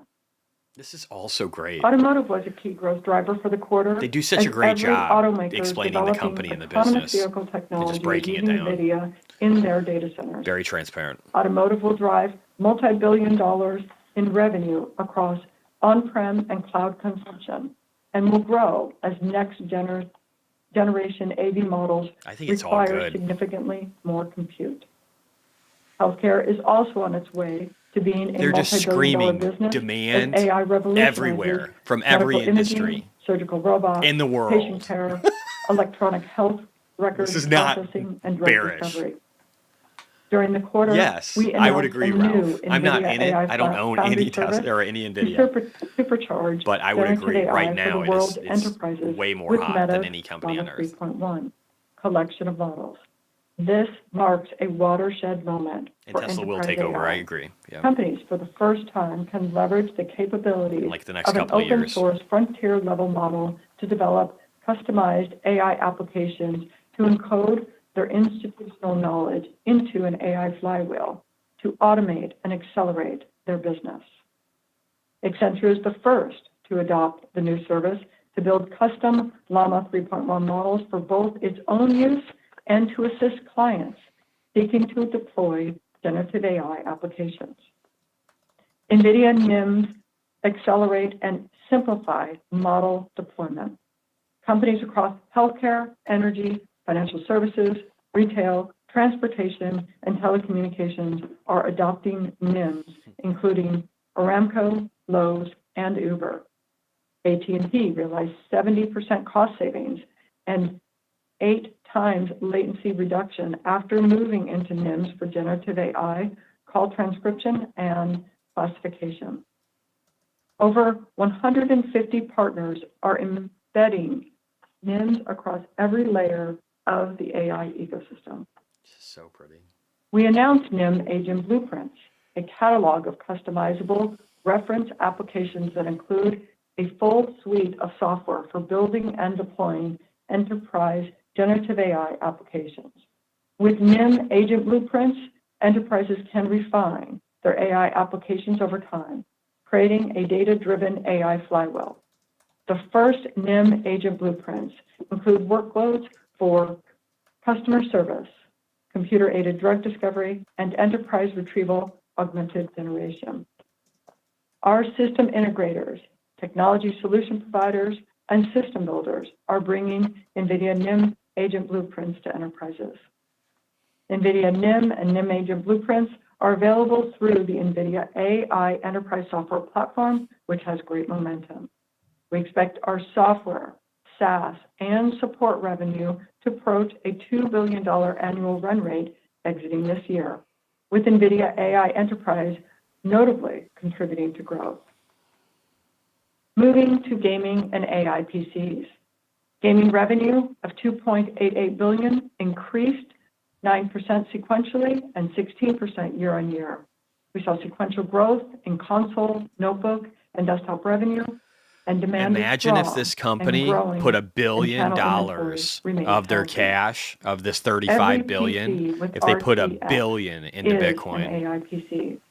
RTX PCs can deliver up to 1,300 AI TOPS, and there are now over 200 RTX AI NVIDIA has a laptops lot of designed levers from to leading pull the stock PC price higher. manufacturers. With 600 AI-powered applications and games and an installed base of 100 million devices, RTX is set to revolutionize consumer experiences with generative AI. NVIDIA ACE, a suite of generative AI technologies, is available for RTX AI PCs. Mega Break is the first game to use NVIDIA ACE, including They could buy all the small Bitcoin. language model, but Minitron a decent 4B, chunk. optimized on device inference. The NVIDIA gaming ecosystem continues to grow. Recently added RTX and DLSS titles include Indiana Jones and the Great Circle, Dune Awakening, and Dragon Age, the Veilguard. The GeForce Now library continues to expand with total catalog size of over 2,000 titles, the most content of any cloud gaming service. Moving to pro visualization. Revenue of $454 million was up 6% sequentially and 20% year-on-year. Demand is being driven by AI and graphic use cases, including model fine-tuning and Omniverse-related workloads. Automotive and manufacturing were among the key industry verticals driving growth this quarter. Companies are racing to digitalize workflows to drive efficiency across their operations. The world's largest electronics manufacturer, Foxconn, is using NVIDIA Omniverse to power digital twins of the physical plants that produce NVIDIA Blackwell systems. And several large global enterprises, including Mercedes-Benz, No shit. signed That would be great, multi-year Ralph. contracts for NVIDIA Omniverse Cloud to build industrial digital twins of factories. We announced new NVIDIA USD There is NIMs no and reason connectors to open for this stock Omniverse to be to down new right now. industries And I don't enable think it will be developers for long. to incorporate generative AI copilots and agents into USD workflows, accelerating their ability to build highly accurate Right, virtual Silas? worlds. Yeah, good call. WPP is implementing USD NIM microservices in its generative AI-enabled content creation pipeline for customers, such as the Coca-Cola Company. I Moving think to automotive they give and away robotics. Lambos every time you do an Revenue was earnings call. $346 That's million, true. True story. up 5% sequentially and up 37% year-on-year. Year-on-year growth was driven by the new customer ramp Just get us the in Rockstar, self-driving guys. platforms and This lady's increased boring. demand for AI cockpit solutions.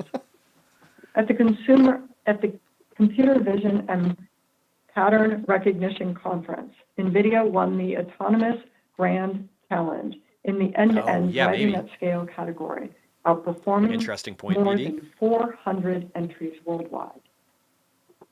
Boston Dynamics, BYD Electronics, Figure, People Intrinsic, review Tesla in 2 Siemens, years, massive growth in Skilled different products and AI, services. and That's exactly Paradigm right. Robotics are using the NVIDIA People don't Isaac realize how robotics much, how platform valuable for it'll be. autonomous robot But this is arms, what humanoids, NVIDIA, I don't want to and diminish. What they're doing mobile right now robots. is insane.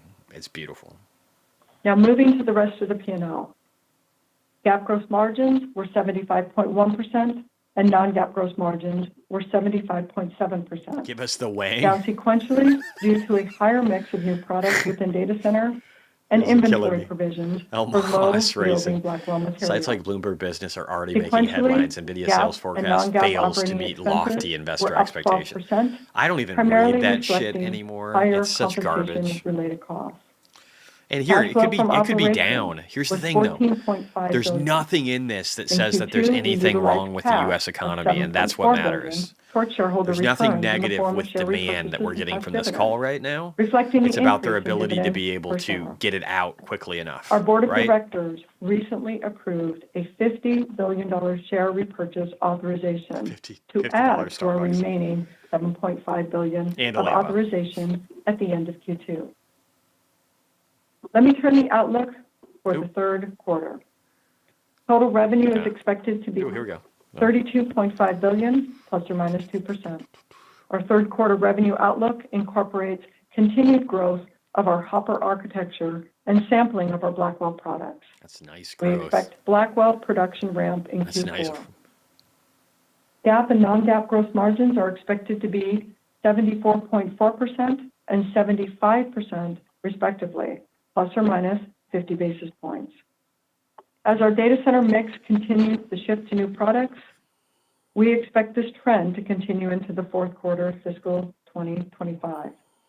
For the full year, we expect gross margins to be in the mid-70% range. GAAP and non-GAAP operating expenses are expected to be approximately $4.3 billion and $3.0 billion, respectively. Full-year operating expenses are expected to grow in the mid to upper 40% range as we work on developing our next generation of products. That's still just nothing. GAAP and non-GAAP other income and expenses are expected to be about $350 million, including gains and losses from non-affiliated investments. Look and how much publicly of their held equity budget is securities. research and development. GAAP and non-GAAP tax rates are expected to be 17%. Their SG&A is plus or nothing minus in 1%, comparison. excluding any discrete items. Further financial details are included in the CFO commentary and other information available on our IR website. We are now going to open the I call for know, a questions. quarter.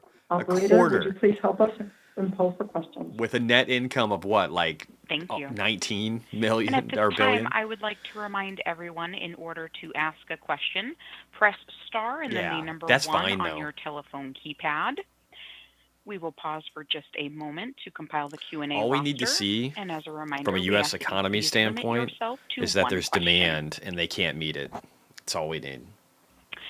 And your first question comes from the line of Vivek Arya with Bank of America Securities. Your line is open. Thanks for taking my question. Jensen, you mentioned in the prepared comments that there's a change in the Blackwell GPU Agreed, mask. Silas. I'm curious, are there any other incremental changes in back-end packaging or anything else? And I think related, you suggested that you could ship several $1 billion of Blackwell in Q4 despite a change in the design.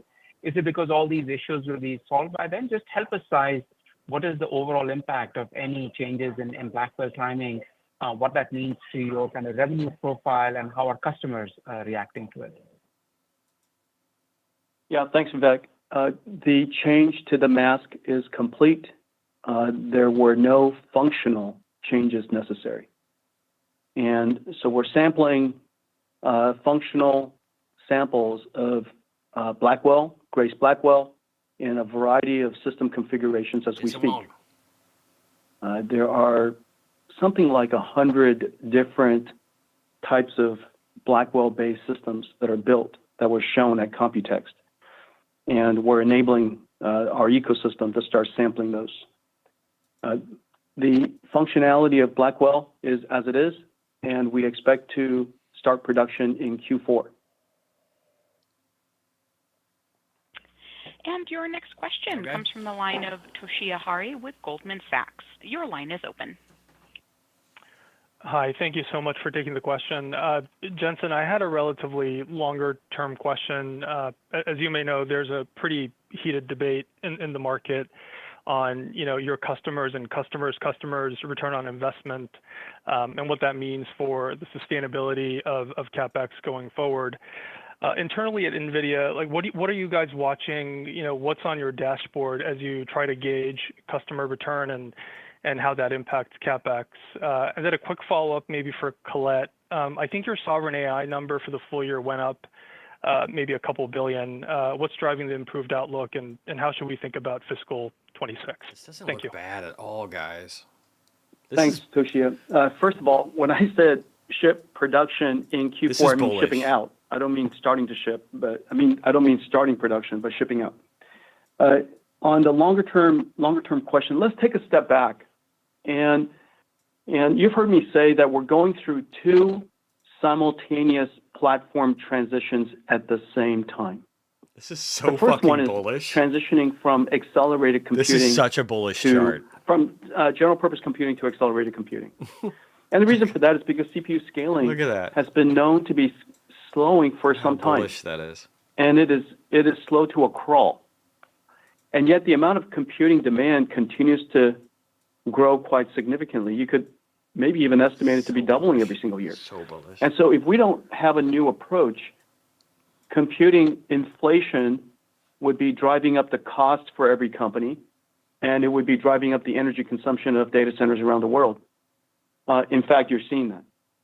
And so the answer is accelerated computing. We know that accelerated computing, Dude, this of is course, bullish as fuck. I'm not speeds buying up this, but applications. if I was thinking about buying, I it would be also buying enables right you now. to do computing Right at a now. much larger scale. For example, scientific simulations or database processing. But what that translates directly to is lower cost and lower energy consumed. And in fact, this week, there's a blog that came out that talked about a whole bunch of new libraries that we offer. And that's really the core of the first platform transition, going from general purpose computing to accelerated computing. This is all great. And it's not unusual to see I'm 100% into markets right someone now. save There's levers I can 90% pull, of the but computing cost. I'm good. And I'm looking at multiples that are And greater the reason for that is, than of course, NVIDIA you can give just me. sped up an application. But this 50x. is bullish as fuck. You would expect the computing cost This is a great company to own. decline quite significantly. The second was enabled by accelerated computing because because we drove down the cost of training large language models or training deep learning so incredibly Chart is bullish that it is as now possible fuck. I need to to send something to have people. gigantic scale models, multi-trillion parameter models, and train it on, pre-train it on just about the world's knowledge corpus, and let the model go figure out how to understand human language representation and how to codify knowledge into its neural networks and how to learn reasoning. And which caused the generative AI revolution. Now, generative AI, taking a step back about why it is that we went so deeply into it, is because it's not just a feature, it's not just a capability, it's a fundamental new way of doing software. Instead of human engineered algorithms, we now have data. We tell the AI, we tell the model, we tell the computer what are the expected answers, what are our previous observations, and then for it to figure out what the algorithm is, what's the function. It learns a universal, AI is a bit of a universal function approximator, and it learns the function. And so you could learn the function of almost anything, and anything that you have that's predictable, anything that has structure, anything that that you have previous examples of. And so now here we are with generative AI. It's a fundamental new form of computer science. It's You guys affecting like this post and retweet how it. every layer of computing is done, This from is CPU really, really to good. I want people to GPU, know while they from can. human engineered algorithms to machine learned algorithms, and the type of applications you could now develop and produce is fundamentally remarkable. And there are several things that are happening in generative AI. So the first thing that's happening is the frontier models are growing in quite substantial scale. And we're still all seeing the benefits of scaling. And whenever you double the size of a model, you also have to more than double the size of the data set to go train it. And so the I like amount to of dance flops around subject matter necessary before I really in develop order a thought. to create that model Sarcasm. goes up quadratically. And so it's not unusual, it's not unexpected to see that the next generation models could take 10, 20, 40 times more compute than the last return generation. is not good enough for me. We have to continue to drive the Everybody's generational interested in owning NVIDIA. performance I wouldn't do quite options significantly, at all. so we can drive down the energy consumed and drive down the cost necessary to do it. So the first one is there are larger frontier models trained on more modalities. Wouldn't that be great if Jensen Huang was Mr. 100? There are more frontier model makers than last year. And so you have more on more on more. I like the stock. One of the dynamics going on. I should buy like a share just so I can say I'm an NVIDIA shareholder. Although it's below the tip of the iceberg. Might do that, actually. What we see are ChatGPT, image generators. We see coding. We use generative AI for coding quite extensively here at NVIDIA now. We, of course, have a lot of digital designers and things like that. But those are kind of the tip of the iceberg. What's below the iceberg? So the entire company are the largest such systems, a great representation of computing their systems business. in the world today, which it's are beautiful. And you've heard for me such talk about complicated this in the past, stuff which too. are recommender systems moving from CPUs. It's now moving from CPUs to generative AI. So recommender systems, ad generation, custom ad generation, targeting ads at very large scale and quite hyper targeting, search and user generated content. These are all very large scale applications have now evolved to generative AI. Of course, the number of generative AI startups is generating tens of billions of dollars of cloud renting opportunities for our cloud partners and sovereign AI. Countries that are now realizing that their data is their natural and national resource, and they have to use AI, build their own AI infrastructure. You'd have to assume he did. So that they could have thanks, their Nick. own If you guys digital click on that, you intelligence. get a free membership. You can ask for stocks and market AI, recaps, and I can Colette look at mentioned them. earlier, is starting, and you might have seen our announcement. Thanks, buddy. That the world's leading IT companies are joining us to take the NVIDIA AI Enterprise platform to the world's enterprises. that the companies that we're talking to, so many of them are just so incredibly excited to drive more productivity out of their company, and then General Robotics, the big transformation last year as we are able to now learn physical AI from watching video and human demonstration and synthetic data generation, from reinforcement learning from systems like Omniverse. We're now able to work with just about every robotics companies now to start building general robotics. This company is so amazing. There's so many different directions that generative AI is going, and so we're actually seeing the momentum of generative AI accelerating.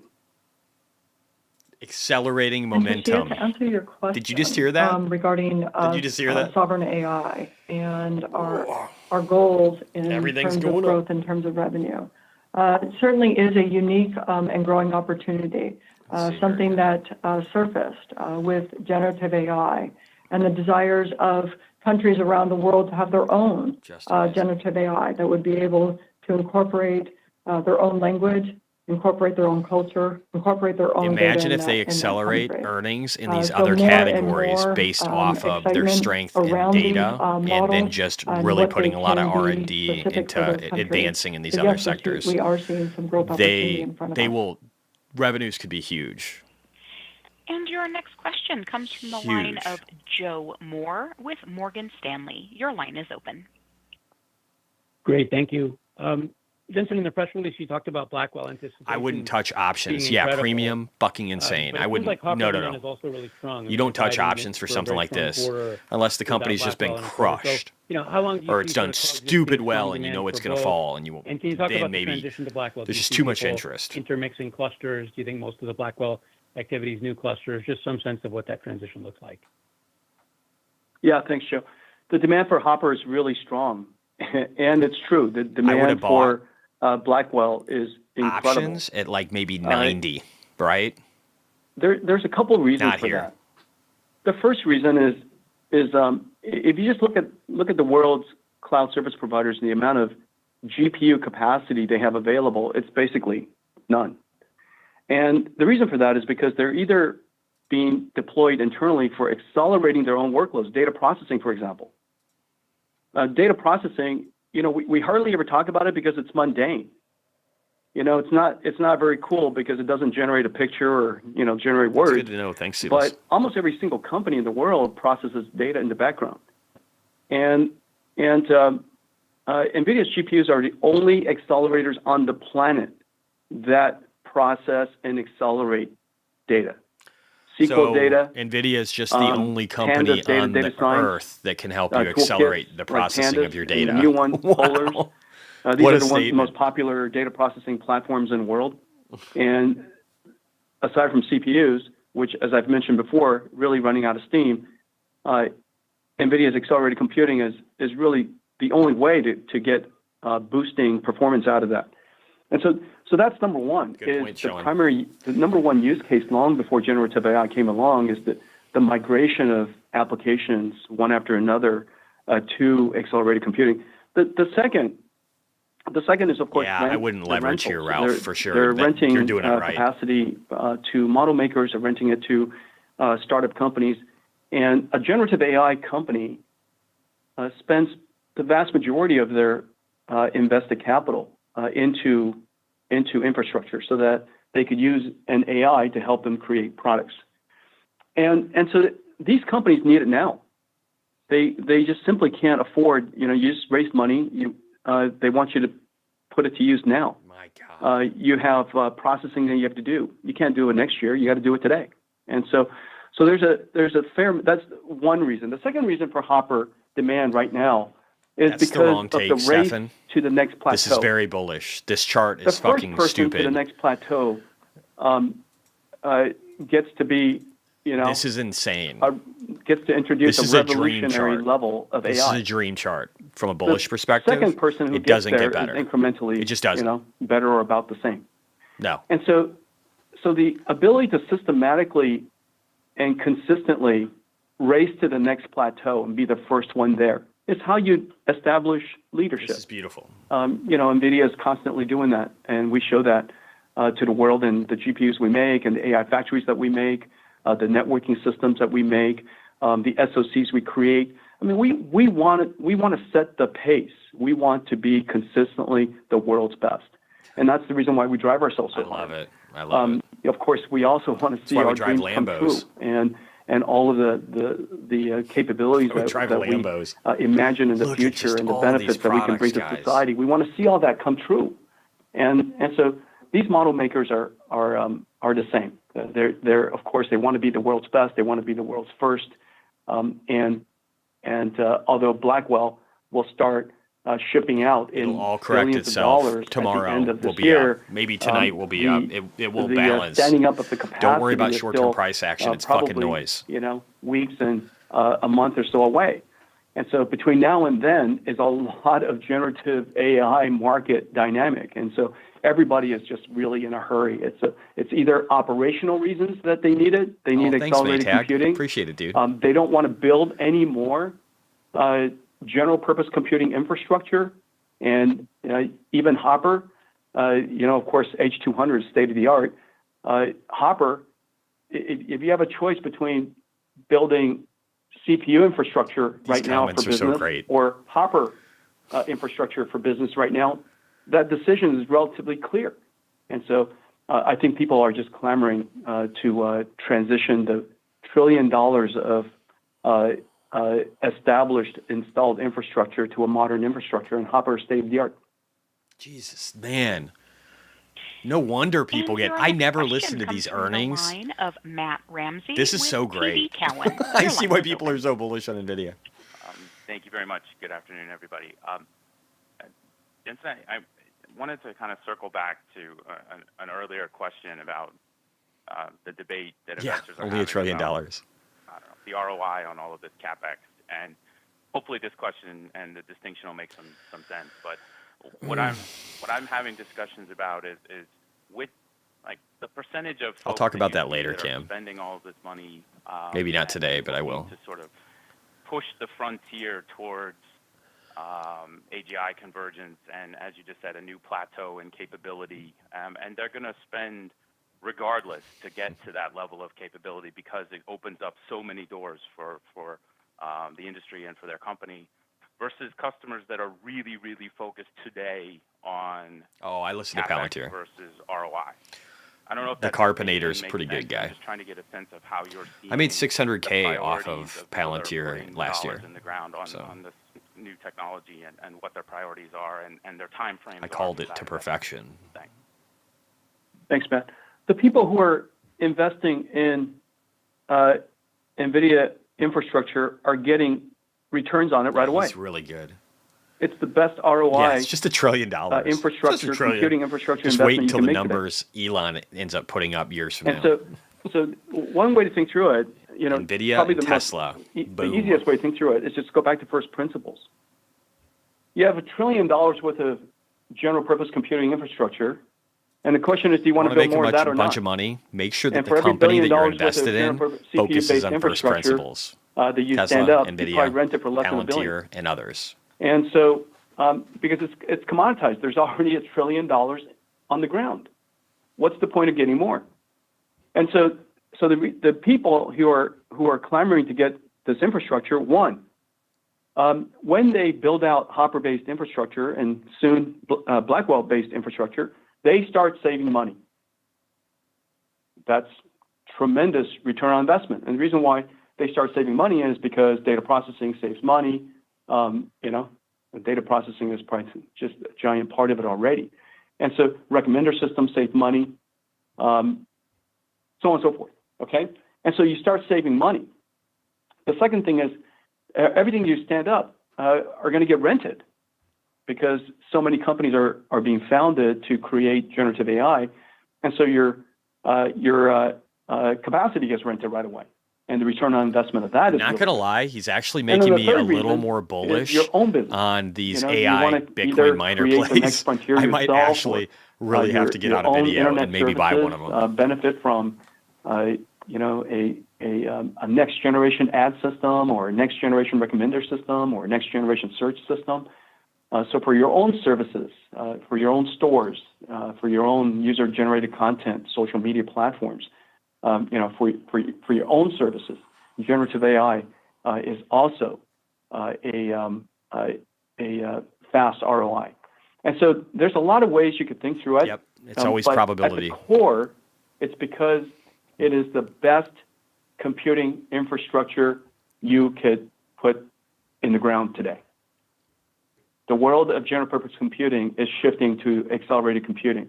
The world of human engineered software is moving to generative AI software. How can people not be fucking bullish about the economy right now? To modernize your just vote Trump, your and cloud this, and your data centers, and Tesla, and Bitcoin, and we're set. Accelerated computing and NVIDIA. We're set. That's the best way to do it. And a global expansion in liquidity from the line of that still has a Timothy year Arcuri to two with to go. UBS. Year and Your a half. line is open. This is Thanks just, a lot. we're going to make so much I had a money. question on the shape of the revenue growth, both near and longer term. I know, Colette, you did increase OPEX for the year, and if I look at the increase in your purchase commitments and your supply obligations, that's also quite bullish.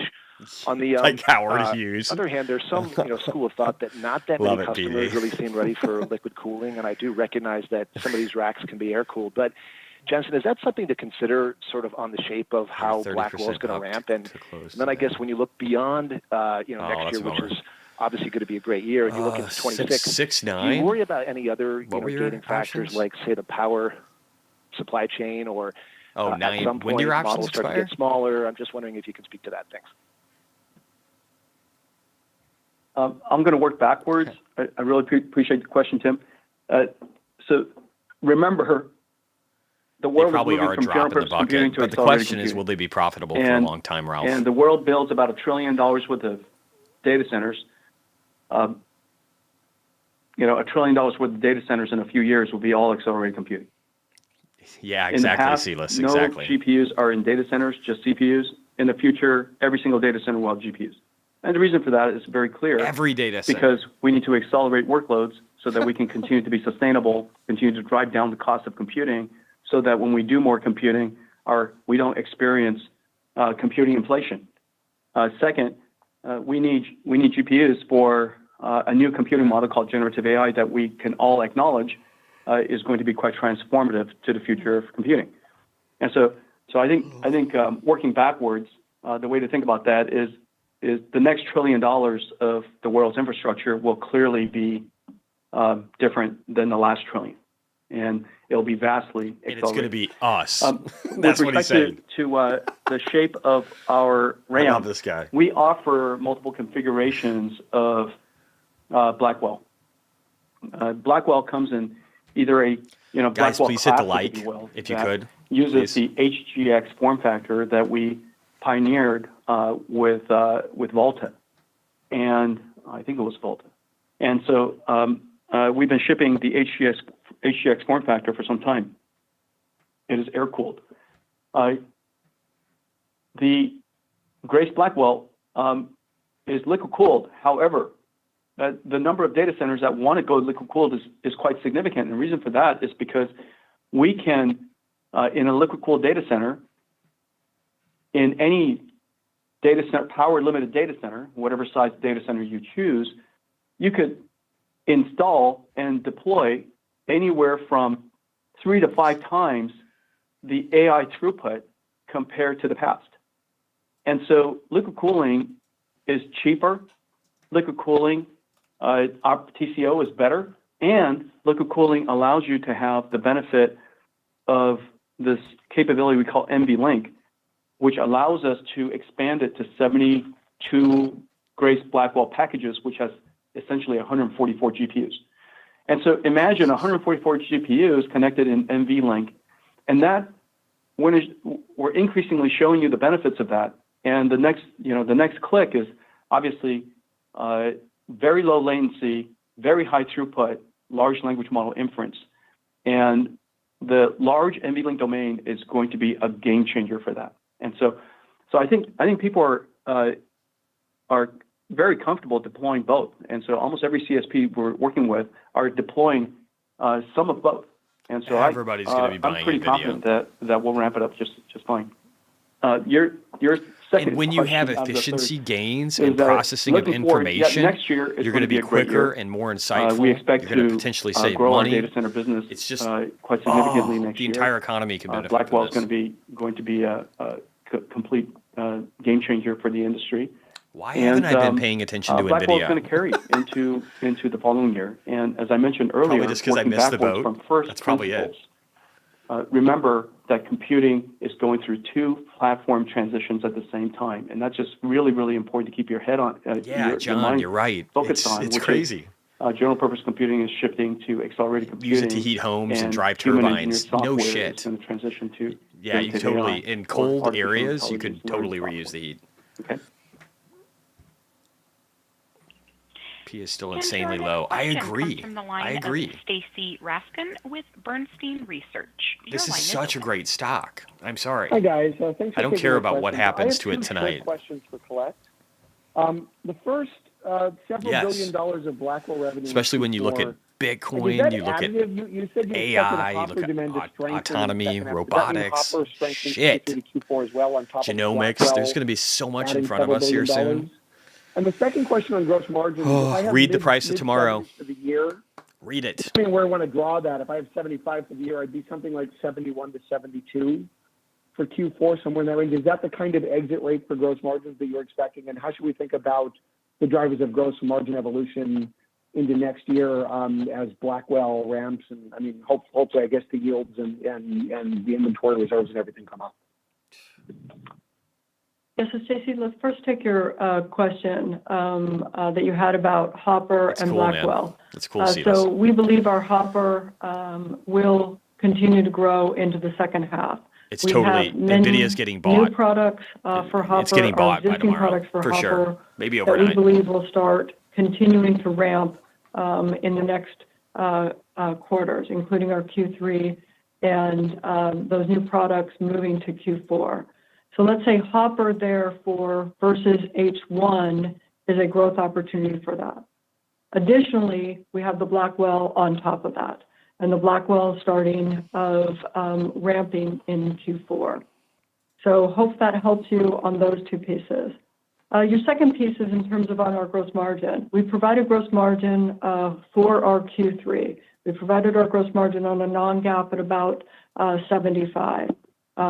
We'll work with all the different transitions that we're going through, but we do believe we can do that 75 in Q3. We provided that we're still on track for the full year, also in the mid-70s or approximately the 75. So we're going to see some slight difference possibly in Q4, again with our transitions and the different cost structures that we have on our new product introductions. However, I'm not in the same number that you are there. We don't have exactly guidance, but I do believe you're lower than where we are. And your next question comes from the line of Ben Reitzes with Melius. Your line is open. Yeah, hey, thanks a lot for the question, Jensen and Colette. It's going I wanted up to ask tomorrow. about That's the my take, geographies. There was the 10Q that came out, and the United States was down sequentially, while several Asian geographies were up a lot sequentially.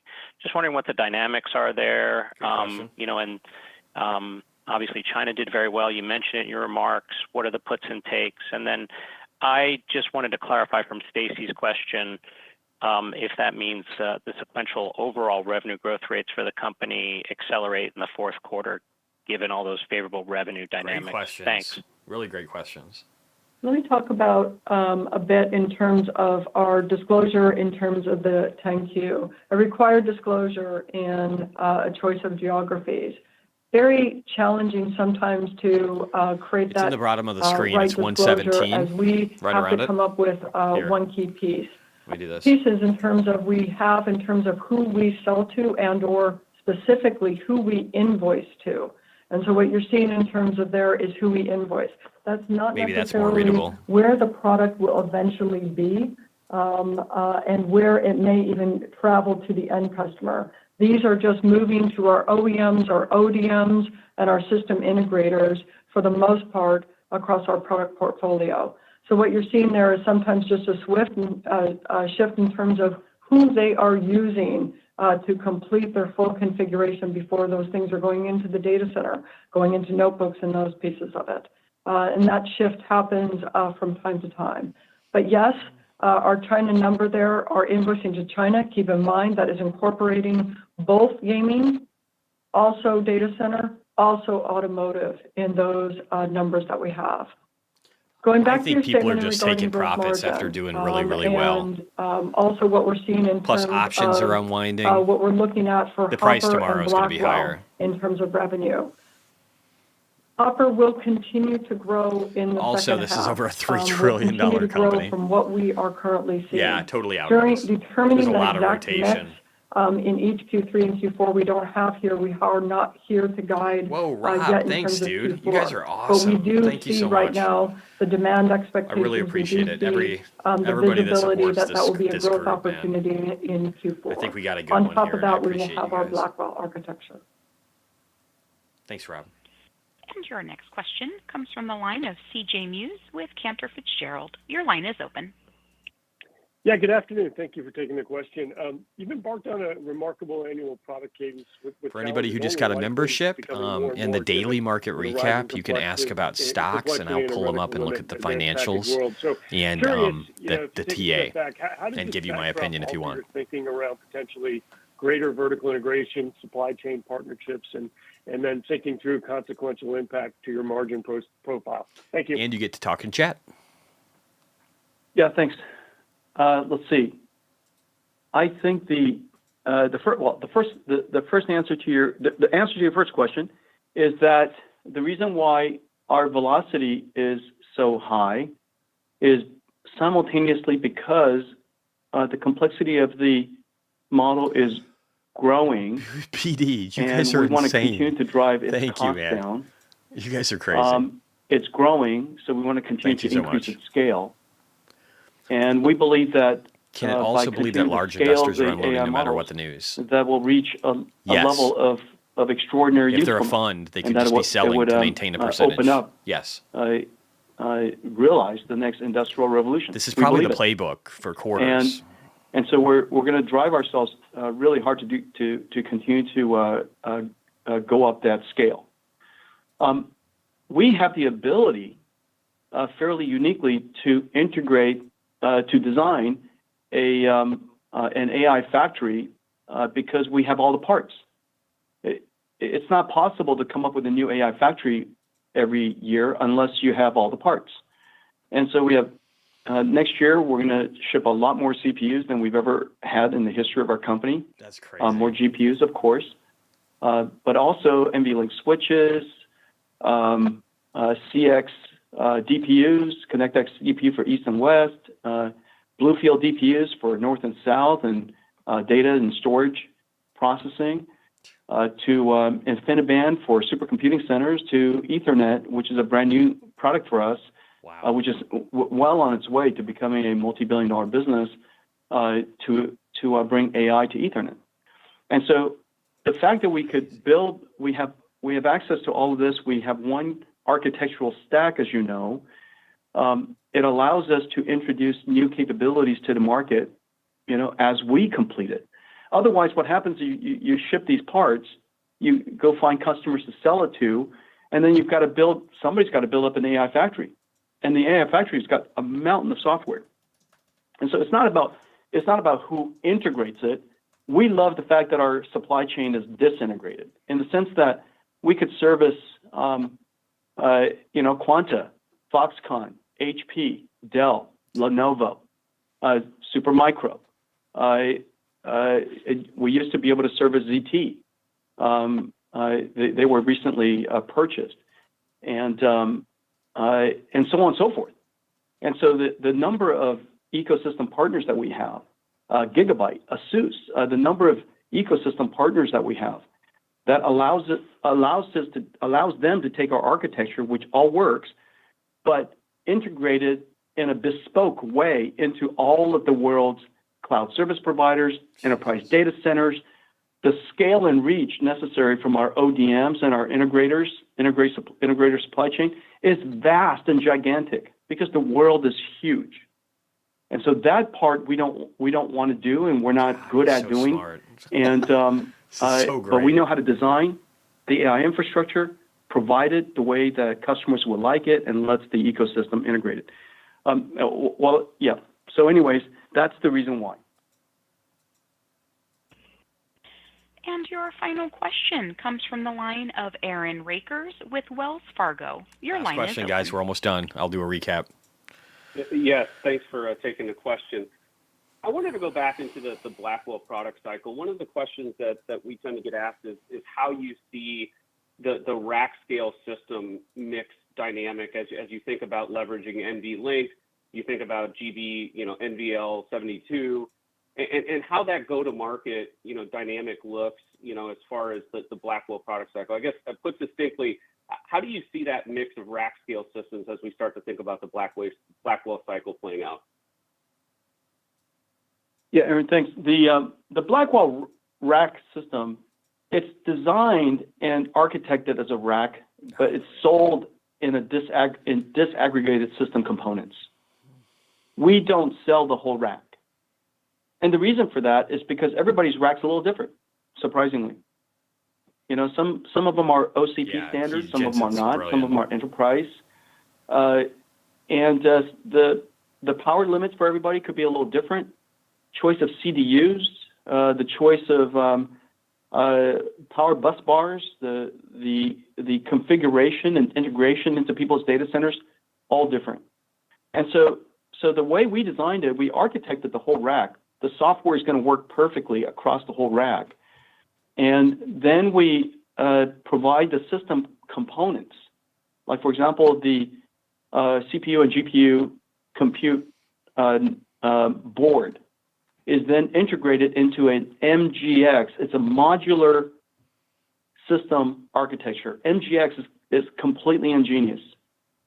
And we have MGX ODMs and integrators and Zero-day OEMs, options on this all over the stock planet. must fucking suck. So just They're about, probably like 90% fail. any configuration you would like, where you would like that 3,000-pound rack to be delivered, it's got to be close to, it has to be integrated and assembled close to NVIDIA the just data did center really, because really it's fairly great. heavy. Tomorrow will end up And being so good. everything from the supply chain, from the moment that we ship the GPU, Just CPUs, depends on GDP, the corporate switches, profits, the NICs, wholesale inventories, from that point forward, and jobless the claims. integration is done quite close to the location of the CSPs and the locations of the data centers. And so you can imagine how many data centers in the world there are and how many logistics hubs we've scaled out to with our ODM partners. And so I think that because we show it as one rack, and because it's always rendered that way and shown that way, we might have left the impression that we're doing the integration. Our customers hate that we do integration. The supply chain hates us doing integration. They want to do the integration. That's their value added. There's a final design in, if you will. It's not quite as simple as shimmy into a data center, but that the design fit in is really complicated. And so the design fit in, the installation, the bring up, exactly, the BD. repair, I'm not just saying that because you're agreeing with me. repair and replace, that entire cycle is done all over the world. And we have a sprawling He's saying that network companies all over the ODM and world OEM are partners benefiting that in does the this IT incredibly space well. from what's So, happening with NVIDIA. Integration is not All the of reason them. why we're doing racks. It's the anti-reason of doing it. The way we don't want to be an integrator. We want to be a technology provider. And all the integrators that are setting this stuff up and converting, And they're I all will now turn benefiting. the call back over to Jensen Huang for closing remarks. Thank you. Let me make a couple of comments that I made earlier again. That data center worldwide are in full steam to modernize the entire computing stack with accelerated computing and generative AI. Hopper demand remains strong, and the anticipation for Blackwell is incredible. Let me highlight the top 5 things. The top 5 things of our company. Accelerated computing has reached a tipping point. CPU scaling slows. Developers must accelerate everything possible. Accelerated computing starts with CUDA-X libraries. New libraries open new markets for NVIDIA. We released many new libraries, including CUDA-accelerated Polars, Pandas, and Spark, the leading data science and data processing libraries. cuVS for vector databases. This is incredibly hot right now. Ariel and Shiona for 5G wireless base station. A whole world of data centers that we can go into now. Parabricks for gene sequencing. And AlphaFold 2 for protein structure prediction is now CUDA accelerated. We are at the beginning of our journey to modernize $1 trillion worth of data centers from general purpose computing to accelerated AI, computing. robotics, and That's autonomy number two. is the future. Blackwell is a step function leap over Hopper. That is Blackwell the new GDP. is an AI infrastructure platform, not just a GPU. Also happens to be in the name of our GPU, but it's an AI infrastructure platform. As we reveal more of Blackwell and sample systems to our partners and customers, the extent of Blackwell's leap becomes clear. The Blackwell vision took nearly 5 years and 7 one-of-a-kind chips to realize. The Grace CPU, the Blackwell dual GPU in a CoWoS package, ConnectX DPU for east-west traffic, Bluefield DPU for north-south and storage traffic, NVLink switch for all-to-all GPU communications, and Quantum and Spectrum X for both InfiniBand and Ethernet can support the massive burst traffic of AI. Blackwell AI factories are building-sized computers. NVIDIA designed and optimized the Blackwell platform full stack, end-to-end, from chips, systems, networking, even structured cables. I know, power man. and Genomic cooling, research and will mountains of benefit so software to much make from it this. If nothing fast else, for the customers speculation to in them will build be AI great over the factories. next few years. These are very capital-intensive infrastructures. Customers want to deploy it as soon as they get their hands on the equipment and deliver the best performance. Every industry will be TCO. transformed. Every Blackwell industry. provides 3 to 5 times more AI throughput in a power-limited data center than Hopper. The third is NVLink. This is a very big deal. With its all-to-all GPU switch is game-changing. The Blackwell system lets us connect 144 GPUs in 72 For anyone who's GB200 waiting, I'm packages probably into going to one end NVLink shortly domain. after this is over, With an so I aggregate, can spend time with my family before I NVLink travel bandwidth tomorrow. of 259 terabytes per Just so you second know. in one rack. Just put that in perspective, that's about 10 times higher than Hopper. 259 terabytes per second kind of makes sense because you need to boost the training of multi-trillion parameter models on trillions of tokens. And so that natural amount of data needs to be moved around from GPU to GPU. For inference, NVLink is vital for low latency, high throughput, large language model token generation. We now have 3 networking platforms. NVLink for GPU scale up, Quantum InfiniBand for supercomputing and dedicated AI factories, and Spectrum X for AI on Ethernet. NVIDIA's networking footprint is much bigger than before. Generative AI momentum is accelerating. Generative AI frontier model makers are racing to scale to the next AI plateau to increase model safety and IQ. We're also scaling to understand more modalities from text, images, and video to 3D, physics, probably by chemistry, and BD. biology. Chatbots, coding AIs, and image generators are growing fast, but it's just the tip of the iceberg. Internet services are deploying generative AI for large-scale recommenders, ad targeting, and search systems. AI startups are consuming tens of billions of dollars yearly of CSP's cloud capacity, and countries are recognizing the importance of AI and investing in sovereign AI infrastructure. And NVIDIA AI and NVIDIA Omniverse is opening up the next era of AI, general robotics. And now the enterprise That's AI gonna be a wave big has part. started. Big and we're part. poised to help companies transform their businesses. The NVIDIA AI Enterprise Platform consists of Yeah, they don't even know what NeMo, he's saying. It's not NIM, just jargon. These are major NIM, initiatives Agent that are going to Blueprint, reap massive and AI amounts Foundry. of profit. that our ecosystem partners, the world-leading IT companies You're right, Silas. use to help companies customize AI I used to models work in IT. and build bespoke AI applications. For software companies. Enterprises can then and deploy I on have an NVIDIA associate's AI in network Enterprise administration. runtime. And at So I can speak a little bit to $4,500 this. per GPU per year, NVIDIA AI Enterprise is an exceptional value for deploying AI anywhere. And for NVIDIA's software TAM can be significant as the CUDA-compatible GPU installed base grows from millions I also had a to tens Bitcoin mining of warehouse in millions. And as 2017. Colette mentioned, NVIDIA software will Through the exit the 19th. year at a $2 billion run rate. Thank you all for joining us today. And ladies and gentlemen, this concludes today's call, and we This thank you for concludes your today's call, and we thank you for your time. All right, that was great. I think there's so many initiatives going with this company right now. There's so many different ways for them to expand on revenue. They said gaming is going to start kicking in. They've got auto. They've got other. There's like robotics and visuals. There's all these things on top of just data center. And even there's so much to look forward to with NVIDIA. I want to start doing some deeper dives in NVIDIA. I need to understand this company inside and out. Thoughts on IT tech jobs? I don't know what you mean.